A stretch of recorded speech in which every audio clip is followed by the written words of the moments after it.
Camarilla, ¿cuál es vuestro oficio? Rita, esa película no es, ¿eh? Hostia, perdón, Lito, tío. ¿Dónde estaba la camarilla? ¿Dónde estaba la camarilla? Y me da a mí que ese es Lopera, ¿eh? Qué barbaridad. Estoy fatal hoy, ¿eh? Oh. A ver, camarilla... vale. Vamos a trabajar pulgada a pulgada. Vamos todos juntos, pulgada a pulgada. Virgen del Carmen, Rita, pero eso no es de otra película. Es de un domingo cualquiera. Qué barbaridad. Bueno, Teniente Oni, haz la arenga a tu hija, que vaya tela la noche que llevo. Rita, Linchi, Drolo, Lito, fuerza y honor. A mi señal, ira y fuego. Hermanos, lo que hacemos en la vida tiene su eco en la eternidad. Bienvenidos a la camarilla.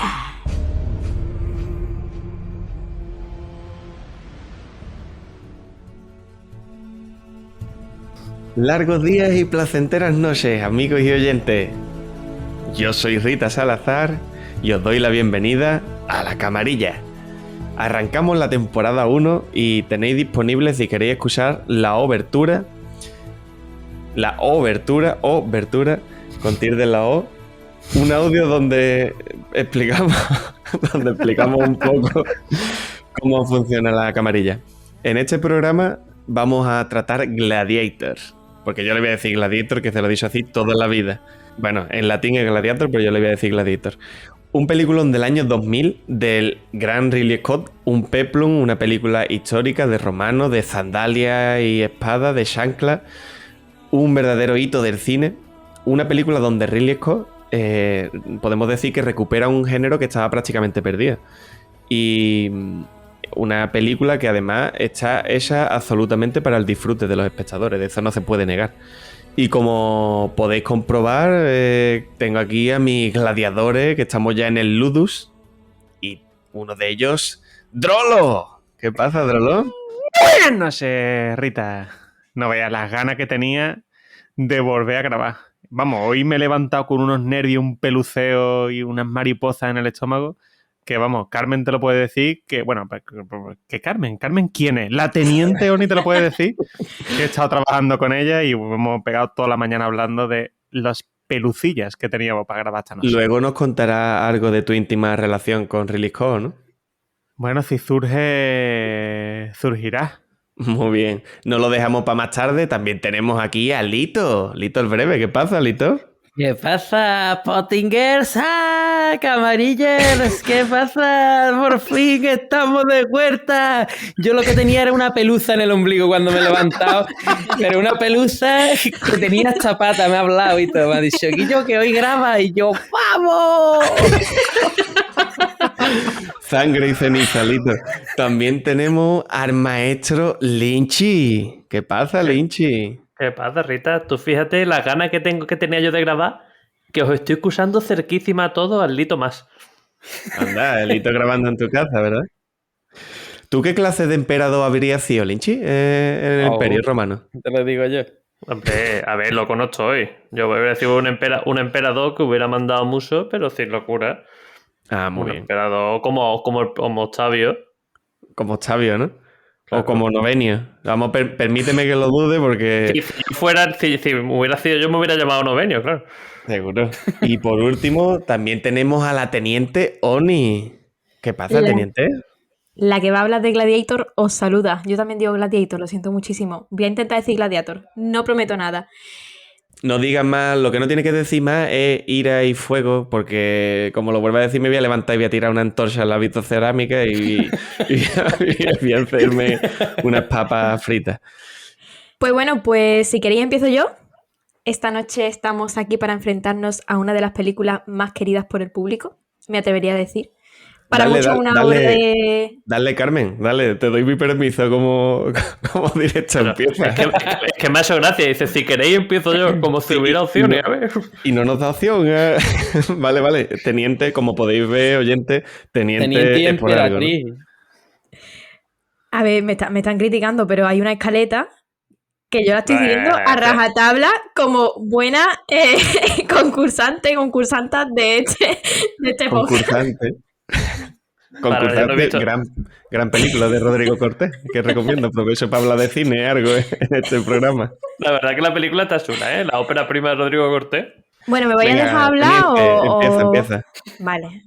Tengo entendido que Ridley Scott no lo tiene claro, porque Máximo tendría que tener el nombre al final. No sé si eso me lo estoy sacando de la Meridio manga. es porque es de Meridio Mérida.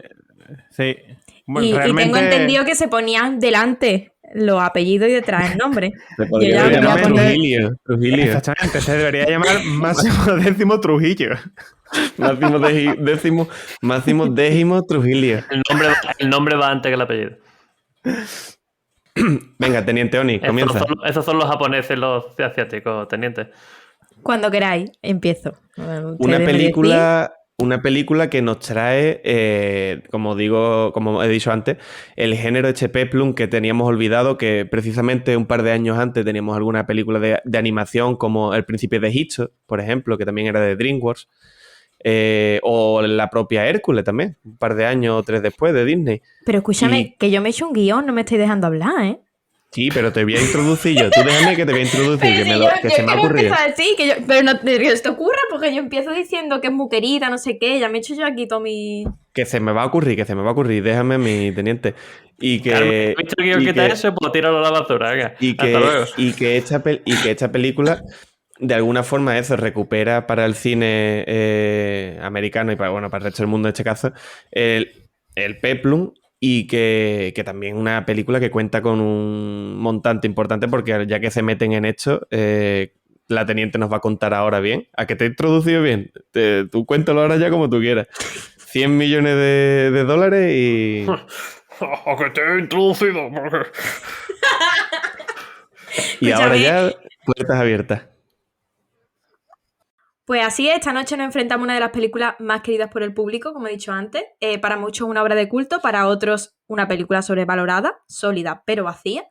Pero para prácticamente todo el mundo, a pesar de durar 2 horas y media, una película potente y entretenida. En cualquier caso, para bien o para mal, conocida por todos. Tanto es así que es la 7ª película con más números de votos en Film Affinity. No nota, su nota es de un 7,9, pero cuenta en total con 183.761 votos. Es decir, son muchas las personas que han querido dar su opinión sobre esta película y nosotros no íbamos a ser menos, desde luego. Por cierto, por si os interesa, os invitamos a seguirnos en nuestras redes sociales, donde compartimos este tipo de curiosidades y donde estamos siempre dispuestos a leer y recibir vuestros comentarios, opiniones, recomendaciones, lo que queráis. Somos La Camarilla Podcast en Instagram y La Camarilla / en Twitter. Llevamos un mapeo del reto demográfico de la España vaciada en el... No, de eso no lo llevamos, pero podemos animar a los oyentes que, sin mirarlo, obviamente, en Film Affinity, averigüen cuál es la película con más votos. La película a priori más vista por el mundo. A ver si coincide con la que ellos creen que es. Pues sí, pues volviendo a la película, no solo fue amada por los espectadores, sino que esta pieza también fue aclamada por la crítica. En su palmarés encontramos, entre otros, 5 Oscars, de los 12 a los que fue nominada, 2 Globos de Oro y 4 BAFTAs. Aún así, al parecer, a Ridley Scott, según puede apreciarse en los extras que acompañan a la versión física de la película, le falta algún premio. Decía estar contento con lo obtenido, pero no parecía entender cómo una película puede ganar el Oscar a Mejor Película, como es el caso, sin ganar a su vez el Oscar a Mejor Director. Recordemos que Scott, a día de hoy, a sus 83 años, tiene los mismos Oscar que tengo yo en mi casa, director. 0 unidades. 83 años, Drolo, pero tú no decías que se veía mucho más joven ese director. Sí, en persona no aparenta ser tan mayor, ¿eh? Yo me encontré, es que os voy a contar cómo me encontré yo con Ridley Scott, porque además fue hace poco.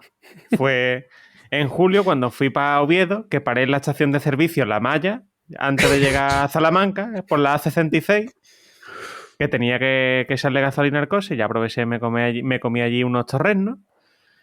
Y allí estaba el bueno de Ridley en la barra, bebiéndose un tinto de verano. Hombre. Y más joven, ¿no? Y mucho más joven. Yo me quedé súper sorprendido. Drolo, el tinto de verano con casera, ¿no? El tinto de verano con casera, pero ¿tú te crees que Ridley se va a beber un tinto de verano? No. Y puro gordo. Y estaría seguramente con su mujer, que no sé si los oyentes lo conocerán, pero está casado con su tercera esposa, que es Janina Faccio, que, Esa, es esa estaba, en el mes de agosto en Salamanca no hace nada. que estaba casada antes con Máximo Décimo Meridio, es la actriz que hace de la mujer de Máximo. Se casó después. Pues no estaba allí, ¿eh? Estaba Ridley solo, Decía yo. estaba Ridley solo y además estaba un poco fogoso. Yo lo veía cardeado, ¿eh? Así que ese... Para un de sartito está todavía, ¿eh? Te lo ¿Y digo. por dónde íbamos, teniente? Estabas contándonos de ese Pues director mira, que... pues sí, Scott dirigió esta película en el año 2000, como bien has dicho antes. Ojo, que tiene 21 añitos la película y no ha envejecido nada mal para mi gusto. Y para entonces, cuando dirigió esta película, ya había estrenado títulos muy importantes, como pueden ser Alien, El octavo pasajero, un antes y un después en el cine de terror, Blade Runner, cuyo universo distópico quedó en la retina y el recuerdo de tantos amantes de la ciencia ficción, o Thelma y Luis, esos dos personajes fuertes e inolvidables cuyos nombres resuenan en la memoria de todos. Con Sigourney Weaver también. Efectivamente. Se va en Alien. Sabemos de sobra que las películas de Ridley Scott se reproducen por esporas. El británico ha dirigido nada más y nada menos que 45 películas según Film Affinity. No todas buenas, si me permitís decirlo, pero varias cuanto menos memorables y épicas, como la que nos concierne hoy. A ver, yo me pregunto si Ridley Scott echa la vista atrás y se arrepiente de haber aceptado alguna de las películas que ha dirigido. Pues te voy a decir una cosa, Carmen. No te lo preguntes porque te voy a dar yo la respuesta. Porque eso mismo le dije yo a Ridley cuando... Así, Eso- entre No. terreno y terreno, quitándote lo que viene siendo el hilito de carne del diente con un palillo, le debo preguntarle eso, ¿no? Y le dije Arthur, porque él se llama Arthur William Ridley Scott Jr. Segundo. Arthur, ¿te arrepientes de haber dirigido alguna de tus películas? Y me dijo que por supuesto sí, se arrepentía de haber rodado nada más y nada menos que esta de Gladiator, se arrepentía también de haber rodado American Gangster, se arrepentía también de haber rodado Blade Runner. Yo me quedé sorprendido y digo, te arrepientes de haber rodado las mejores, ¿no? Está pasarlo. Blade Runner, Y- que comentaba con Lynchy la cercanía que tiene este Ridley Scott con estas películas, porque al final este director es un creador de mundo, o sea, es un Efectivamente. arquitecto del cine y tiene mucho que ver con la nueva hecha de Dune de Villeneuve, que dirigió también Blade Runner 2049, para Por eso gusto lo de todos. comentamos. ¿Verdad, Lynchy? Pues sí, por eso lo comentamos, que al final en el modo de hacer sus películas tienen cierto parecido en grandiosidad de los escenarios al aire libre, este uso del efecto visual bastante bien logrado y que envejece muy bien. Y potenciando el efecto práctico y las construcciones y los decorados y De demás. hecho, fue el principal motivo prácticamente por el que le dieron a él... o sea, DreamWorks lo buscó para que dirigiera este proyecto, porque es que su gran virtud es esa, la de crear, como habéis dicho, mundos Sí, y llevar proyectos muy grandes y muy potentes. Sí. con muchas aspiraciones, ¿no? Son dos directores que se parecen mucho en algunos aspectos, pero sí que después, a la hora de la profundidad de algunos de sus mundos, porque volvemos a incidir en que son arquitectos, cuentan una historia que a lo mejor no se parecen después, ¿no? Pero bueno, sí que es verdad que incluso Ridley Scott se metió en el proyecto de Blade Runner 2049, por lo tanto acepta, ¿no? Como llama Lynchy, nuevo heredero de Ridley Scott. Y ya que nos metemos en eso, Drolo, a la hora del guión y demás, porque esta película no es de Ridley Scott como tal. Algo más, ¿verdad? Sí, la verdad que es una historia cuando menos curiosa, porque, como he dicho antes, DreamWorks fue la productora que se agenció este proyecto y que buscó personalmente a Ridley Scott para que fuese el que dirigiera este proyecto que, como bien has dicho antes, Rita, era muy arriesgado porque era un género que estaba perdido. El Peplum era un proyecto que, de hecho, dentro del propio DreamWorks, dentro de lo que es el mundo del cine, se cuestionaban de por qué iban a apostar por un género así, ¿no? Que lo daban como diciendo, esta gente está enchalado y lo que van a hacer es perder dinero. Que por cierto, Drolo, DreamWorks es la productora que fundó Steven Spielberg, que después la vendió después de los años. Efectivamente. Y bueno, pues Gladiator el guión de Gladiator era original de David Franzoni, ¿vale? El guión de Gladiator data del siglo XX después de Cristo. Y David Franzoni se basó en una obra de Daniel P. Manivan, un ensayo de este periodista. Y tiene mucho también la película de recoger trasuntos de la caída del Imperio Romano, de Espartaco, por ejemplo, también. Sí, de todas esas películas efectivamente han influido muchísimo. Y pues fue la dirección de DreamWorks, encabezada por Walter Parkes y Douglas Kick, los que fueron a hablar con Ridley Scott llevándole un cuadro de... No me acuerdo el nombre del autor ni el nombre del cuadro, pero un cuadro de gladiadores que le pusieron sobre la mesa al bueno de Ridley y con eso, nada más que con eso, lo convencieron. Ridley Scott, sin saber de qué iba la cosa, prácticamente ya había dicho que sí. La cosa es que el proyecto en sí tenía un punto débil, un hándicap, es que el guión era muy, muy, muy malo. No es que... Muy escaso. Exactamente, es que yo no tengo ningún criterio para valorar un guión, pero todos los que lo critican sí que tienen bastante y el guión no... Por eso no te llamaron a ti para evaluarlo, ¿no, Drolo? Efectivamente. Y porque tenía 5 años cuando se... Entonces, para subsanar este problemilla que tenía, involucraron a John Logan, que le dio una vuelta de hoja al guión, pero Walter Parkes pensó que quizás sería mejor involucrar a una tercera persona ajena a todo el proyecto, porque este guión no era, venga, vamos, lo tenemos terminado y empezamos a grabar. No, es que se empezó a grabar y el guión no estaba terminado todavía, es que se grababa y horas antes de las escenas los actores tenían que cambiar y aprenderse nuevas frases, nuevos diálogos, porque cambiaba sobre la marcha. Es más, Walter Parkes y Ridley Scott se intercambiaban fax diariamente de madrugada con el delay horario que había entre Estados Unidos y Londres sobre el guión, sobre cambios del guión. Y Ridley Scott le contestaba a Walter Parkes con palabrotas y demás en los fax y Walter Parkes, ya como anécdota, hizo un libro que después se lo envió a Ridley Scott cuando terminaron el rodaje, que no me acuerdo el nombre que le puso, así memorias de un rodaje o algo así, con todas las cartas que se habían enviado el uno al otro. No, qué guapo, ¿eh? Y bueno, yo estaba diciendo que necesitaban una tercera persona. Esta tercera persona fue William Nicholson, que le dio mucho enque y mucho comio al guión, porque William Nicholson era dramaturgo y era justo lo que necesitaba esta película, porque lo que era carga dramática lo que necesitaba, porque una película de gladiadores de romano, que lo que se meten son espadazos y tú lo que quieres ver es cómo le atraviesan los sesos a un gladiador, pero después las escenas de diálogo necesitan mucho peso para que la película tenga su solidez, ¿no? Esta solidez que por lo menos la mayoría de los aquí presentes les vemos a la película. Que quizás se pasó de rosca un poquito, ¿no? No. Pues esa es tu opinión, la mía además, no. Lo siento mucho, pero son discursos a la muchedumbre cada frase que dice. En gran parte de escenas de la película. Entonces...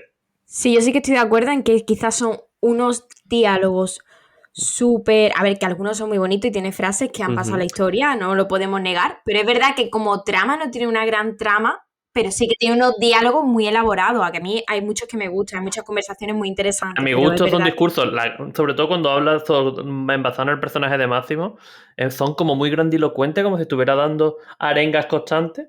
Sí, yo creo que esto puede estar relacionado con lo que mucha gente opina de Gladiator, que es que la definen como una epopeya.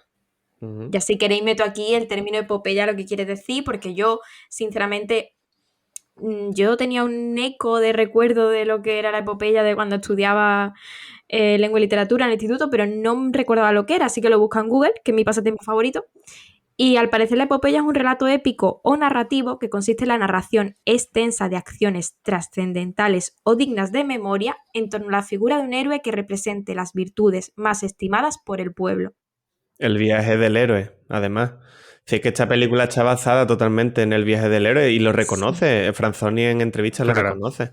Y es eso, es el viaje del héroe. Y con respecto a lo que, para cerrar también el tema, y ahora continúa, teniente, para cerrar el tema de esto de Bill Nicholson y lo que añadió, decir también que lo que hizo que evolucionara la película no solo fue darle ese toque a las frases y demás, sino que además incluyó el tema de los campos elíseos, el tema de que Máximo Sí, va a hacer un viaje de vuelta a casa y eso conecta muy bien con lo que tú estás contando, con la epopeya, con el viaje del héroe de Joseph Campbell, y al final está envuelto en una serie de cosas que le van pasando y demás, y todas las conversaciones que va teniendo con la gente, con las personas que lo rodean y demás, son sentencias, son frases lapidarias, pero que realmente funcionan, porque cuando se ponen 4 personas a hablar, decirse cosas que no se pueden contestar, si tú terminas conectando con la película y teniendo una cierta conexión emocional sobre todo, es que lo han hecho bien, ¿no? Bueno, por lo menos para mi gusto, claro. ¿Trollo? De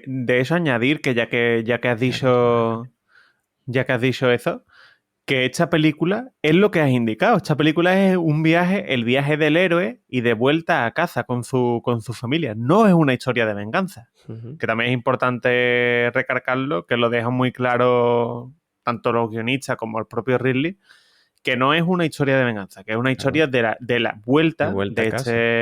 exactamente, pero como bien indica, dándole ese toque más religioso quizás, ¿no? De los campos elíseos y demás. Vuelta a reencontrarse con su familia en esta vida o en la otra. Lo que dice, claro. Un personaje además que cuadra perfectamente con esa figura de héroe que representa las virtudes estimadas por el pueblo, que es Máximo, el protagonista, ¿no? Un personaje luminoso, leal, justo, fuerte, que se muestra enamorado de su mujer, de su familia, humilde, sencillo. Pero Fue yo no estoy de interpretado- acuerdo, pero yo no estoy de acuerdo que no esté buscando venganza. Eso no es verdad. Lo dicen en la película.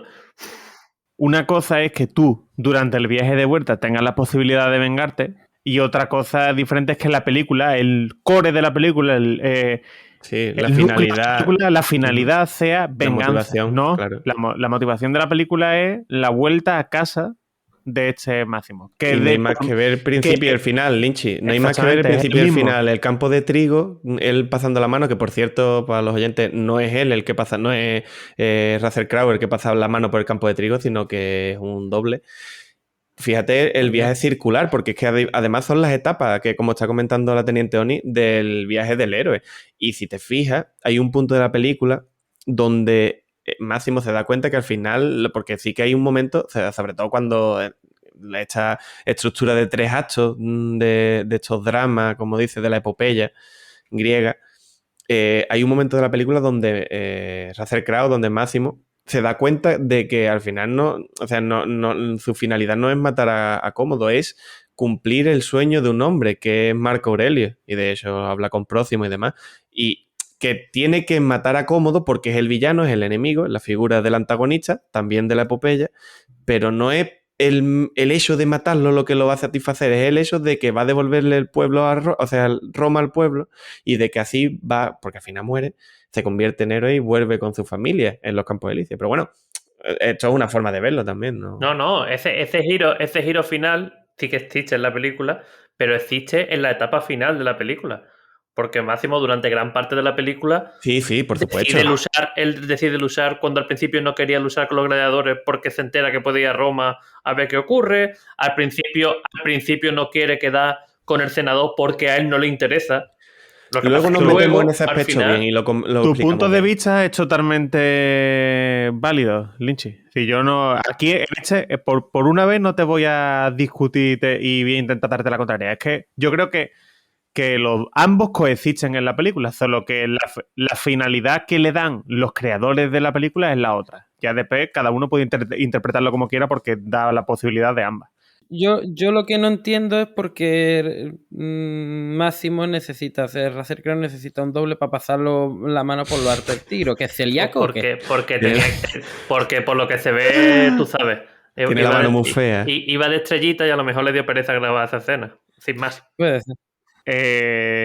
ya y con esto zanjamos esta parte, dicen que Russell Crowe, Russell Crowe se metió en temas de guión, pero vamos, hasta el fondo. Que lo cuestionaba todo, que todo le parecía muy mal, que él era el mejor actor posible para interpretar... Pero ahora os digo una cosa, ¿eh? Decirme un actor que hubiese hecho de Máximo a día de... Es que yo no... ¿Sabéis que hubo 3 pretendientes a ese papel, bueno, que fueron por delante de Russell Crowe? Sí. Uno ¿Quiénes no son? será... Morgan Freeman. No, venga, a ver si adivináis uno al menos. Fue el cuarto elegido. A ver si Pues- me... Yo sé los 3, voy a dar una oportunidad a cada uno, a ver si me Venga. sabéis decir cuáles son. A mí se me ocurre Viggo Mortensen. No, siguiente. ¿Lito? Matt Damon. No. Trollo, tu oportunidad. No habéis adivinado ni uno, ¿eh? Y son 3. Tom Cruise. No. Tampoco El le pega. primero fue Mel Gibson.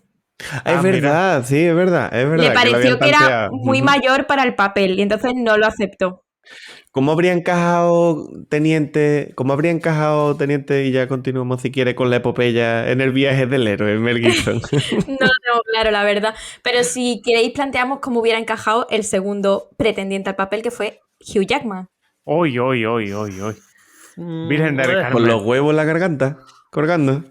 Así sí me funciona. Hugh Jackman, chica mala bestia, ¿eh? Hugh Jackman es demasiado berraco, quizás. Rudo, sí, muy rudo, sí. Ujú. Y sin embargo, después sabe hacer de personajes elegantes. En Los Miserables, por ejemplo, es un Digo de personaje muy presencia, profundo. me refiero de presencia física. Tú ves Peliculón, a Los Máximo en el Coliseo peleando y porque tú sabes que es general y tiene Ujú. conocimiento y tal, pero tú metes en el Coliseo a Y Hugh Jackman.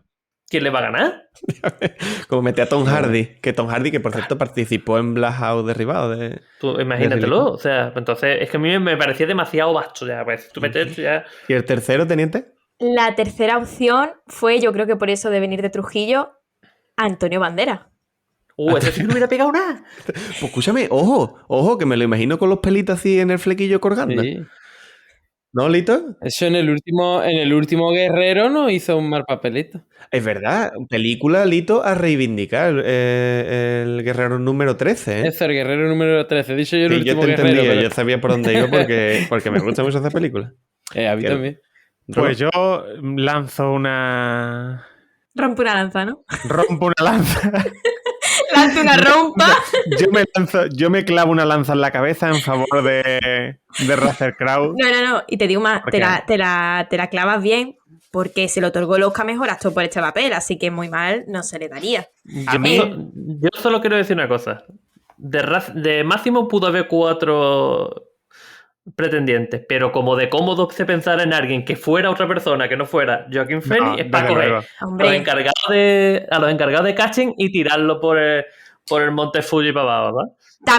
también nominado al Oscar, pero no galardonado, este Joaquín Phoenix. Yo creo que será menester algún día que hagamos un especial Joaquín Phoenix, porque Joaquín es que Sí. es impresionante. Tanto impresionante. Joaquín como Fénix son magníficos. Teniente, ¿podemos terminar con las epopeyas? O... Claro, yo continúo, que quería comentar esto, que en contraposición encontramos a Joaquín Phoenix. Epopeya de terminar esto, ¿sabes? Esto es el camino del héroe de la Teniente Oni. Yo quería comentar que en contraposición encontramos a este Joaquín Phoenix, para mi gusto espectacular, también nominado, pero no galardonado, como he indicado, que se mete la piel de Cómodo, como ya había ido indicando. O sea, Cómodo es el hijo de Marco Aurelio, interpretado por Richard Harris. Cómodo es un personaje atormentado, profundamente oscuro, más malvado que Lynch y tremendamente egocéntrico. No, más malvado que No Lynch, estoy de no. acuerdo que sea malvado.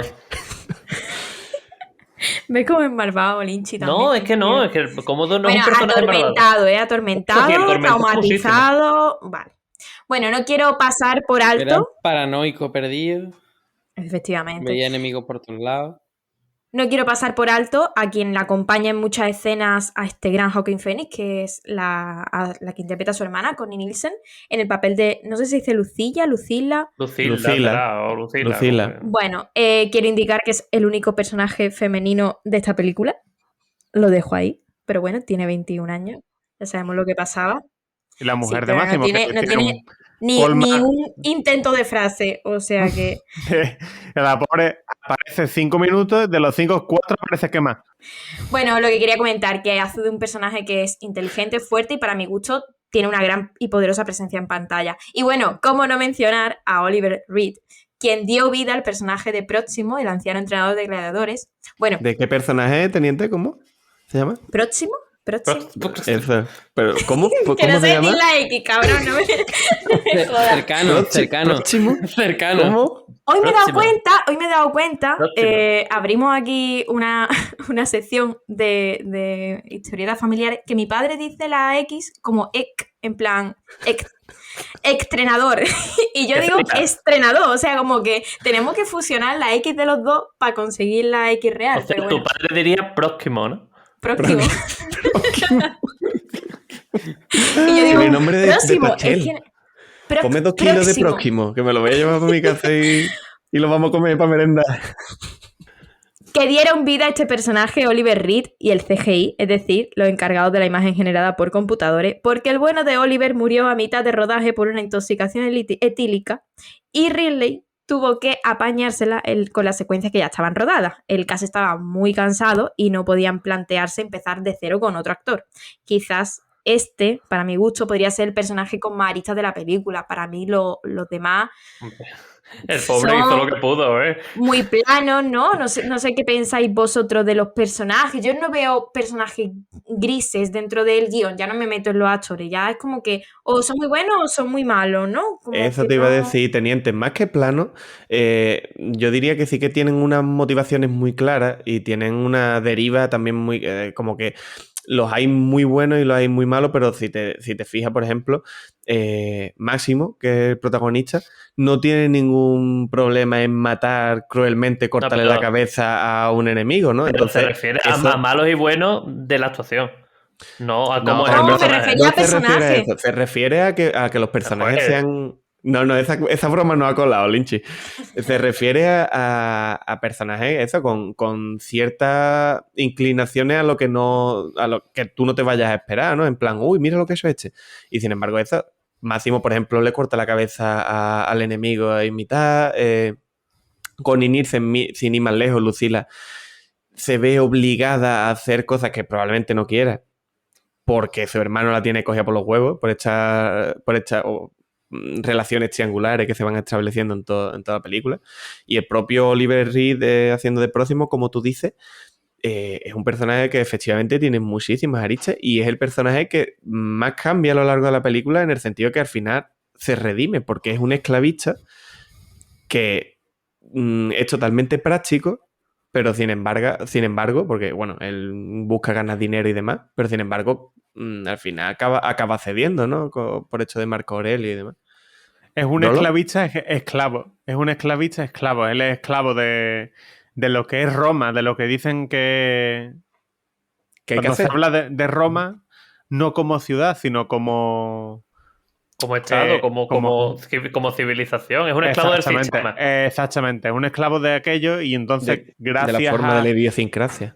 Exactamente. Gracias a ese vínculo que establece con Máximo, pues él ve que quizás es el momento de dejar a un lado esa maquinaria de hacer dinero, que es lo que son para él los gladiadores, y darle rienda suelta a ellos para intentar que él revivir aquello que le gustaría, porque yo creo que a él le gustaría echar la piel de Máximo, y sobre todo cuando le dice que Marco Aurelio a él lo toca En el hombro. le toca en el hombro, y sabiendo que Máximo ha sido general de Marco Aurelio. Y volviendo también a la figura de Cómodo, que decía Lynchy que no es malvado, realmente lo que hace grande a este villano es que tú comprendes su forma de pensar, ¿no? Y por qué actúa así, ¿verdad, Lito? No, no es un personaje malvado, es un personaje que se está protegiendo a sí mismo. O sea, él quería ser emperador. ¿Y la amenaza quién era? Máximo. Pues entonces me lo quito de en medio. O sea, obedece a sus intereses. Después él ve enemigos por todos lados y al final la verdad es que eso sí que es bastante fiel a la realidad, que tenía enemigos por todas partes. O sea, en Roma no lo querían. Vamos a ver, no es malo, mata a su padre, ¿eh? Lynch, Pero la escena que ya comentamos, si quieres, esta escena, que probablemente es mi escena favorita de la película, la escena donde mata al padre es que tiene tanta carga y es tan probable, él ve tan cercana la propia muerte natural del padre, que en un arrebato de que no sabemos lo que nos podría pasar a cualquiera de nosotros si se nos ha criado de esa manera, porque dice frases demoledoras durante esa argumentación como nunca me has querido, me mandaste una carta con las 5 virtudes y yo no tengo ninguna. 4 virtudes, ¿no? 4, Le dice perdón. una frase ahí que le dice, tus fracasos como hijo... No, Ese es brutal. tus defectos como hijo son mis fracasos como padre. Y Es en muy vez de buena esa Esa es frase. demoledora. no, hijo, que tampoco es tan malo, es verdad, tiene algunas cosas buenas. No, le dice del tirón que es un desgraciado. Que un desgraciado y que lo hace a él ser un fracasado por ser un Y desgraciado. cómo Entonces- pone por delante Lynchy, teniente, como pone por delante, que también lo comenta Marco Aurelio con Lucila, a su hija, la mujer que en Roma probablemente en términos políticos estaría totalmente denostada, la pone por delante. Siempre, en plan, le dice a ella, qué gran emperador se ha perdido Roma. Y yo creo que como más entendemos a Cómodo es cuando vemos que su principal interés es buscar el amor. Por eso es tan buen villano, porque él no es malo en realidad, porque él lo que quiere es ese amor que no ha tenido de su padre, porque él al final lo mata abrazándolo. Es que lo mata de un abrazo. Ese padre que se ha interesado por todo, que ha cambiado a Cómodo por Máximo, que busca el amor en Roma, busca el amor de su hermana, que de hecho lo confunde, para mi gusto, Sí, con el un amor romántico. fraternal con un amor romántico, y le pide un hijo incluso. Entonces es un personaje que al final busca todo lo que no le ha dado su padre y intentar, pues eso que él ve, esas cualidades que él tiene, ponerla al servicio de Roma. Incluso al principio de la película intenta tener un acercamiento como de hermano con el propio Máximo. Yo creo que es malo. Yo no lo comparto. Yo estoy totalmente en contraposición de lo que indica Lynch y para mí es malo, malísimo. Para mí malo, malísimo también. Para mí malo, malísimo. Además, el acercamiento que tiene con Máximo es súper farso. Súper farso. Se le ve de lejos de que cuando llega y lo saluda y le da 2 besos. No, es farcísimo. Un actor espectacular, pero un personaje cínico, Exactamente. Hombre, eso por egocéntrico, supuesto. Sí. atormentado y que hace daño por Claro, tal pero de... atormentado por algo, ¿no?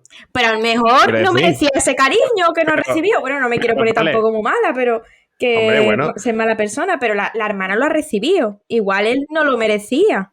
Claro, del mismo Quiero modo que el decir- fin no justifica los medios, O sí. tu maldad como humano no viene justificada por tu crianza. O sí. No, qué pedazo. Puede ir a terapia. Yo desde aquí No, animo a la no. gente a ir a terapia y esas cosas. Es un debate que al final estamos las mismas. Es que tú puedes Pero, conocer a no un lo, personaje que pero no lo justifica. Para mí no lo justifica. ¿Es el Joker? ¿El Joker es malo, malísimo? ¿O es una persona atormentada? Pues sí, es una persona atormentada, pero es malo, malísimo. Una cosa no quita la Sí, otra. pero en la propia película de Joker de Joaquin Phoenix también te presenta a ese personaje que ha sido la sociedad lo que ha creado a ese villano. Vale, Y es que de hecho vale, la se sociedad. protestó muchísimo cuando salió la película por eso mismo. Sí, la sociedad lo crea. Que lo bonito de estos personajes es que, pese a que parece que tienen unas inclinaciones muy marcadas, al final los entendemos de forma diferente y eso hace que sean personajes profundos, ya sea por la interpretación, ya sea por saber de dónde vienen o hacia dónde van. Al final es esta escritura del personaje y después esta representación lo que hace Mira, que crezca ese personaje. para mí, y yo ya con esto finalizo mi parte en este caso, hay una cosa muy importante en el personaje de Cómodo y es quién lo interpreta, que es Joaquin Phoenix. Como muy buen actor que es, para mí hay una cosa muy clave en Cómodo, que es su mirada. Y para mí su mirada en ningún momento de la película transmite otra cosa que no sea maldad. Para Pues- mí, Cómodo en todo momento transmite maldad. Pues Yo yo lo- la escena yo- esta con el padre no creo que transmita maldad. Y, ni mucho menos. y se le saltan las lágrimas y todo. Pero bueno, esa es la cuestión. Al final, cada uno vemos las cosas a nuestra manera. Cada uno al final tiene una opinión. Para mí, en general, pues es un personaje muy polarizado y es verdad que no veo tantos personajes grises como he visto en otras obras que sí que me gustan, o sea, que también me gustan. Aunque soy de las que opina que ficción es ficción y no un documental, cierto es que los actores son muy buenos, pero los personajes, pese a tomar referencias y nombres de la historia, no son del todo fieles con la realidad, según tengo entendido. ¿No es así, Lito? Pues sí, mira, para ubicarnos bien en la película voy a contar así brevemente un poco de la historia de Roma y me voy a centrar un poco más también en lo que fueron Cómodo y Marco Aurelio y en lo que son los gladiadores, que como vamos a ver después no son tal y como lo pintan en la película. La leyenda cuenta que Roma fue fundada por Rómulo y Remo en el 753 a.C., pero en verdad es que allí había una serie de tribus etruscas que vivían en las 7 colinas y que al final pues se juntaron y formaron lo que es Roma. Y en principio, lo que era Roma empezó siendo una monarquía, entonces pasó de ser una monarquía a ser una república y por último un imperio, ¿vale? No podemos seguir hablando de Roma sin entender lo que es su estructura social, ¿no? Y otro de sus pilares básicos que era el ejército, ¿vale? Primero, para hablar de la sociedad romana, tenemos que saber que eran 3 grupos principales se dividían en 3, ¿no? Estaban los patricios, que eran los ciudadanos ricos, que eran los que tenían poder y privilegios. Después estaban los plebeyos, que eran la gente llana, ¿no? Los campesinos, los ganaderos. Todo el que no era patricio era plebeyo y si no era esclavo, que es el último de los escalafones, que son personas que no tenían ningún tipo de derecho y que además eran consideradas como objetos. Se las podía vender, comprar, las podías matar, podías hacer con ellos lo que quisieras, porque eran como, vamos, peor que los perros.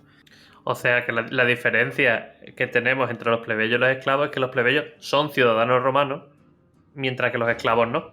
Después otro de los pilares fundamentales y que no se puede entender Roma sin él es el Senado. El Senado era un consejo de sabios que fue creciendo en número conforme iban pasando los años. Puntualizar un momentito aquí, Lito, que la gente puede entender que el Senado solo pertenecía a la época de la República y tal. No, el Senado en Roma existió desde el principio, ¿vale? Con más funciones, menos funciones o lo que sea, pero en la época de la monarquía ya había Senado en Roma, o evidentemente luego en la posterior época de la República también, y en el Imperio también. O sea que fue una estructura que perduró. El Senado elegía a los reyes etruscos en la primera... Bueno, los reyes de las distintas tribus se elegían en el Senado. Era una monarquía que se elegía. Era rara. Bueno, en el Senado lo que se dedicaban era a votar las leyes, aconsejar a los magistrados, dirigir la política exterior, las finanzas, la religión, sí, en fin, cosas del imperio, ¿no? Y por último... voy a señalar así la estructura de la potente legión romana. Como no podemos hablar de ella en una película en la que nuestro protagonista era general, además. La estructura básica era la legión. La legión eran unos 6.000 hombres con 300 jinetes. Y además estaban acompañados de discípulos, de sirvientes, esclavos. O sea, cuando iba al ejército no solamente iban los soldados, sino que detrás llevaban una compañía de gente que los ayudaba y que los servía. Por otra parte, desde la época ya de Julio César, las legiones incluían artillería, que era, cada centuria estaba equipada con una carro balista, que era una ballesta enorme montada en un carrito, y cada cohorte después llevaba una catapulta. Y diré, ¿y una cohorte qué cojones es eso? Esa mierda. Pues una cohorte era la unidad táctica básica, ¿vale? De las cuales había 10 por legión. Cada cohorte tenía 3 manípulos y de esos 3, y cada manípulo estaba formado por 2 centurias, que no eran 100 hombres, eran 80.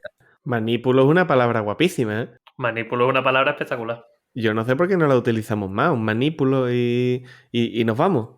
Bueno, como iba diciendo, las cohortes eran 10 cohortes y la primera estaba compuesta por 5 centurias dobles. Eran 10 cohortes en total las que integraban la legión, enumeradas del 1 al 10, pero que estaban ordenadas jerárquicamente, ¿no? Estaba la cohorte primera, que tenía el doble de soldados que el resto, que estaba compuesta también por los más veteranos y que iban en la primera fila, y después... Y el resto CGI. El resto las otras 9 CGI no estaban en realidad, eran para hacer burtas. Era la corte gorda, CGI y catapulta un montón. Tú ves la corte 1 ilusando y los de la corte 10 jugando a las damas. Luego se ponían a estar tomando un brandy tranquilamente. porque después, por ejemplo, la cohorte décima se desplegaba en segunda fila y estaba compuesto por los soldados más inexpertos. O sea que no tenía nada que ver el número. La cohorte primera, que eran los veteranos, iban delante. Una vez que ya conocemos esto del ejército, de las bases de la sociedad romana, voy a contextualizar un poquito la película. Nos encontramos al comienzo de los últimos días de la dinastía antonina, ¿vale? Que duró del 96 al 192 después de Cristo, que fue una época denominada por Maquiavelo como los 5 emperadores buenos, siendo Marco Aurelio el último de los 5. Lo más característico de esta dinastía es que garantizaron su supervivencia durante 84 años porque no se elegía el cargo por herencia, o sea, no se heredaba el cargo, sino que lo elegían los propios emperadores a personas que veían que eran capaces de dirigir el imperio cuando ellos dieran un paso al lado. O sea, se elegían prontamente, ¿vale? O sea, cuando... Para que se le preparara, ¿no? Para que se le preparara. O sea, cuando tú veías que una persona medio destacaba ya, empezaba a tener cargo en el Senado así bajito y tal, tú veías que empezaba a despuntar, pues el emperador lo adoptaba y ya se preparaba para ser el siguiente. Como hacíamos nosotros en el Rome, que promocionábamos a los generales en el Rome Total War, ¿no? Que los mandábamos a morir. Ay. El que no nos convenía. Que juegazo el Rome Total War, ¿eh? Uy, tanto. Bueno, los cinco emperadores estos buenos fueron Nerva, Trajano, Adriano, que fue el del muro en Inglaterra, que este muro hace referencia... Bueno, y lateral izquierdo del Sevilla también fue, y del Barça, Adriano. y delantero del Inter. Uf, el emperador además. El emperador Adriano, que hizo el muro allí en Inglaterra, muro en el que se inspira el muro de Juego de Tronos. Porque claramente la isla de Inglaterra es poniente. Sí, claro. Es que tiene muchísima influencia de Dune, Juego de Tronos, y bueno, Canción de Hielo y Fuego, y aparte de los mitos que son mitos. No, está basada en la guerra, en la guerra civil que vivió. Bretones, eso, cuando en Inglaterra se pelearon los duques de York con los duques de no sé qué. Pues hay una guerra que no sé si se llama la Guerra de las Rosas, creo, o algo así. Sí, la Guerra de las Rosas. Y en esa batalla, en ese luchas de poder que hubo ahí entre diferentes casas nobles, se basa en la historia de Canción de Hielo. Y en Dune también tiene influencia también. ¿Listo? Bueno, pues estaba hablando de esto, de los 5 emperadores. Y vamos por Adriano, que había hecho el muro. Antonio Pío y el último... Antonino Pío. Eso, Antonino Pío. Antonio Pío. Antonio Pío, que tiene una panadería aquí al lado. tiene nombre de cura, el hijo puta. Por ejemplo, remarcar, Lito, que tanto Trajano como Adriano eran hispanos, como el propio Máximo. Bueno, ya profundizando un poco más en la figura de Marco Aurelio, tenemos que decir que es una de las figuras más representativas de la filosofía estoica y que su gobierno estuvo marcado por los conflictos militares, como bien dice en la película, que se ha pegado toda la vida peleando, y es que tuvo campañas en Asia y en el norte y en Germania contra las tribus bárbaras. La campaña de los 12 años, ¿no? Que en la propia película dicen que lleva 12 años batallando, lo dicen en la peli. Lleva desde, vamos... Toda la vida se pegó el pobre mío para arriba y para abajo con las legiones. Hombre, de pobre tampoco, que a él le gustaba eso de conquistar, le gustaría. Y que compartió esos 12 años, cosas así, con Cómodo, ¿no? Porque en la realidad Cómodo también tuvo un tiempo que fue como coemperador con el padre, ¿no? Sí, tuvo un reinado conjunto con él. Eso. Sí. Marco Aurelio aceptó el trono en su día con la condición de que Vero y él fueran nombrados de manera conjunta Augusto. Vero es el colega de Marco Aurelio, ¿vale? No es... Verónica. Con la novia, No, Verónica. Y en la etapa final ya del reinado de Marco Aurelio es cuando comparte su reinado con Cómodo. Vamos a dejar una cosa clara aquí ya. ¿Qué podemos sacar en conclusión de esto? Marco Aurelio primero quería gobernar con uno y cuando ese se murió quiso gobernar con el hijo. ¿Qué pasa? Que a Marco Aurelio lo que no le gustaba era gobernar. y se habla que fue el último emperador bueno, además. Claro, porque lo mandaba. No mandaba una mierda. Claro. Tú gobierna conmigo tú y toma, venga.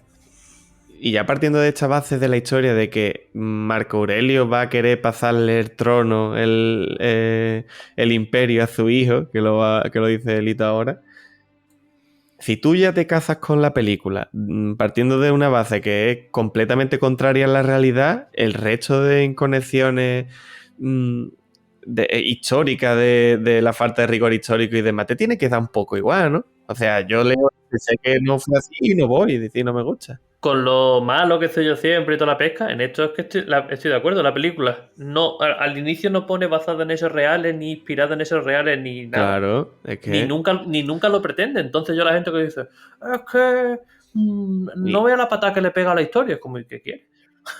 Póngase usted un documental, Pisa. Póngase Y usted un Tarantino se documental. carga a Hitler en un cine. Claro, ¿Y qué? efectivamente. ¿Es que cine? Tú vas a ver Malditos Bastardos y al final te están contando una historia. Es que tenemos la caída del Imperio Romano, que ya comentaba antes que al final es un trasunto máximo de Livio, que el emperador Marco Aurelio quiere ceder como el gobierno a Livio, que no es cómodo.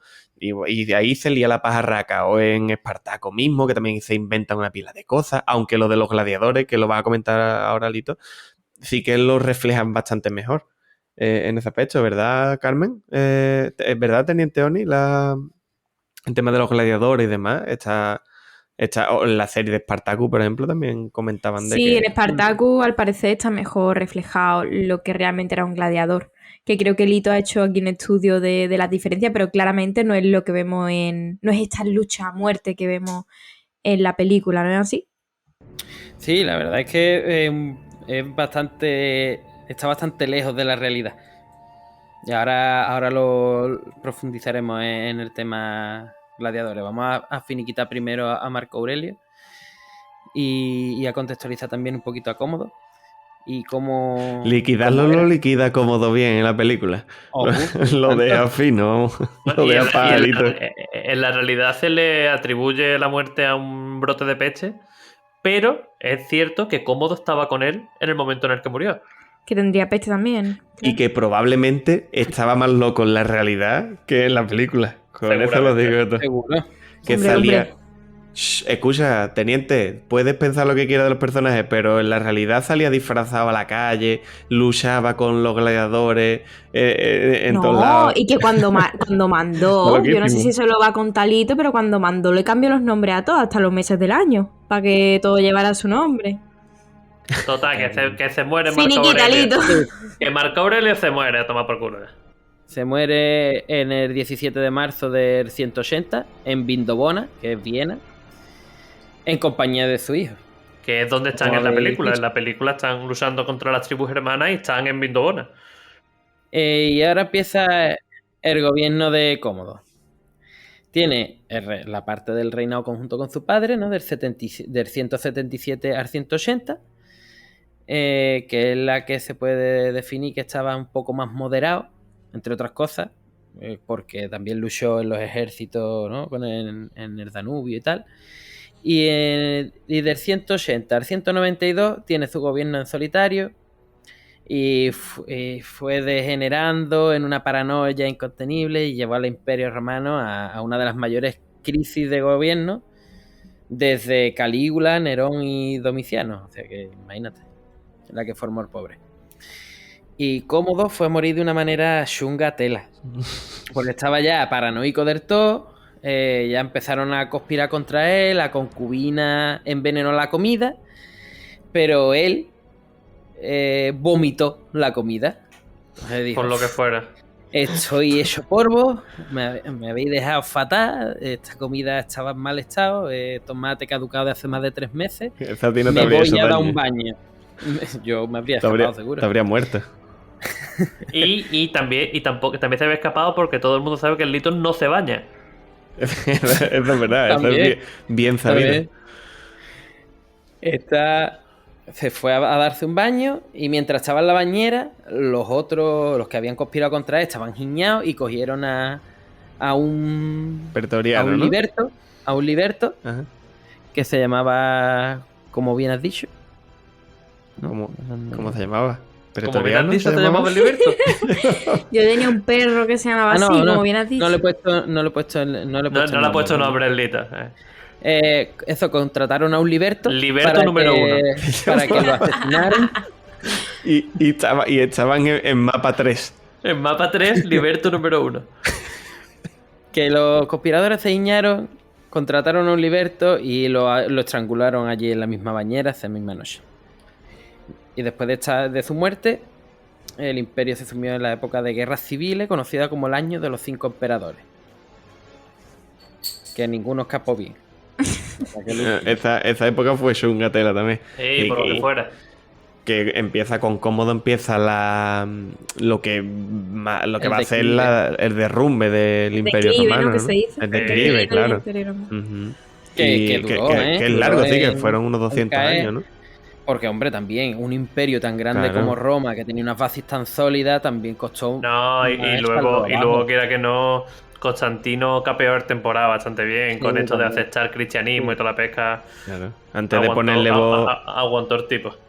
ponerle voz a Darth Vader en el doblaje, Constantino puso el Imperio Romano en su sitio.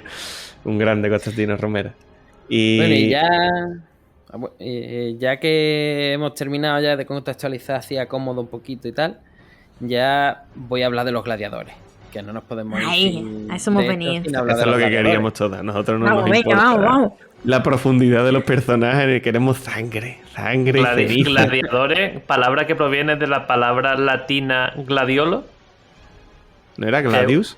que es una flor. Gladius, Es mentira, creo, ¿eh? No viene de Gladius. Te la inventa, te la Gladius, inventa. de Gladius. Gladius, que era la espada. Mm. Gladiador significa portador de Gladius. Me lo he inventado también, ¿vale? No, pues... Pues eso sí. sonaba, eso fue para el Sí. final. No, claro. Al final las terminaciones son las que hacen las palabras ahí en el latín, así que no te extrañe que fuera... Esto, el experto en latín es nuestro compañero Drolo. Efectivamente.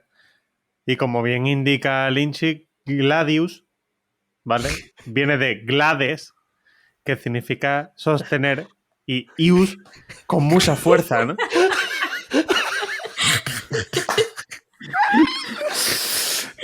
I de con, Y U de mucha y S de fuerza, ¿no? Ius. exactamente. Con mucha fuerza.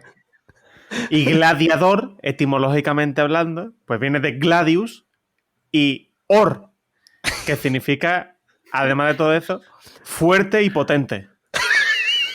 Entonces, comor, ¿qué significa?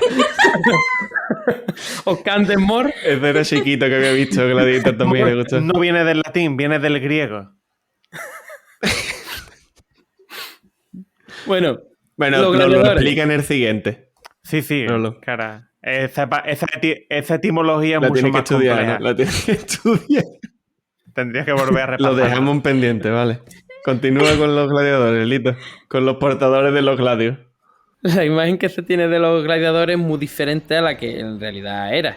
Porque los gladiadores eran los deportistas de élite de la época, ¿vale? Era muy raro que murieran en combate. Los lanistas eran los que llevaban las escuelas de gladiadores y se abastecían de 3 maneras.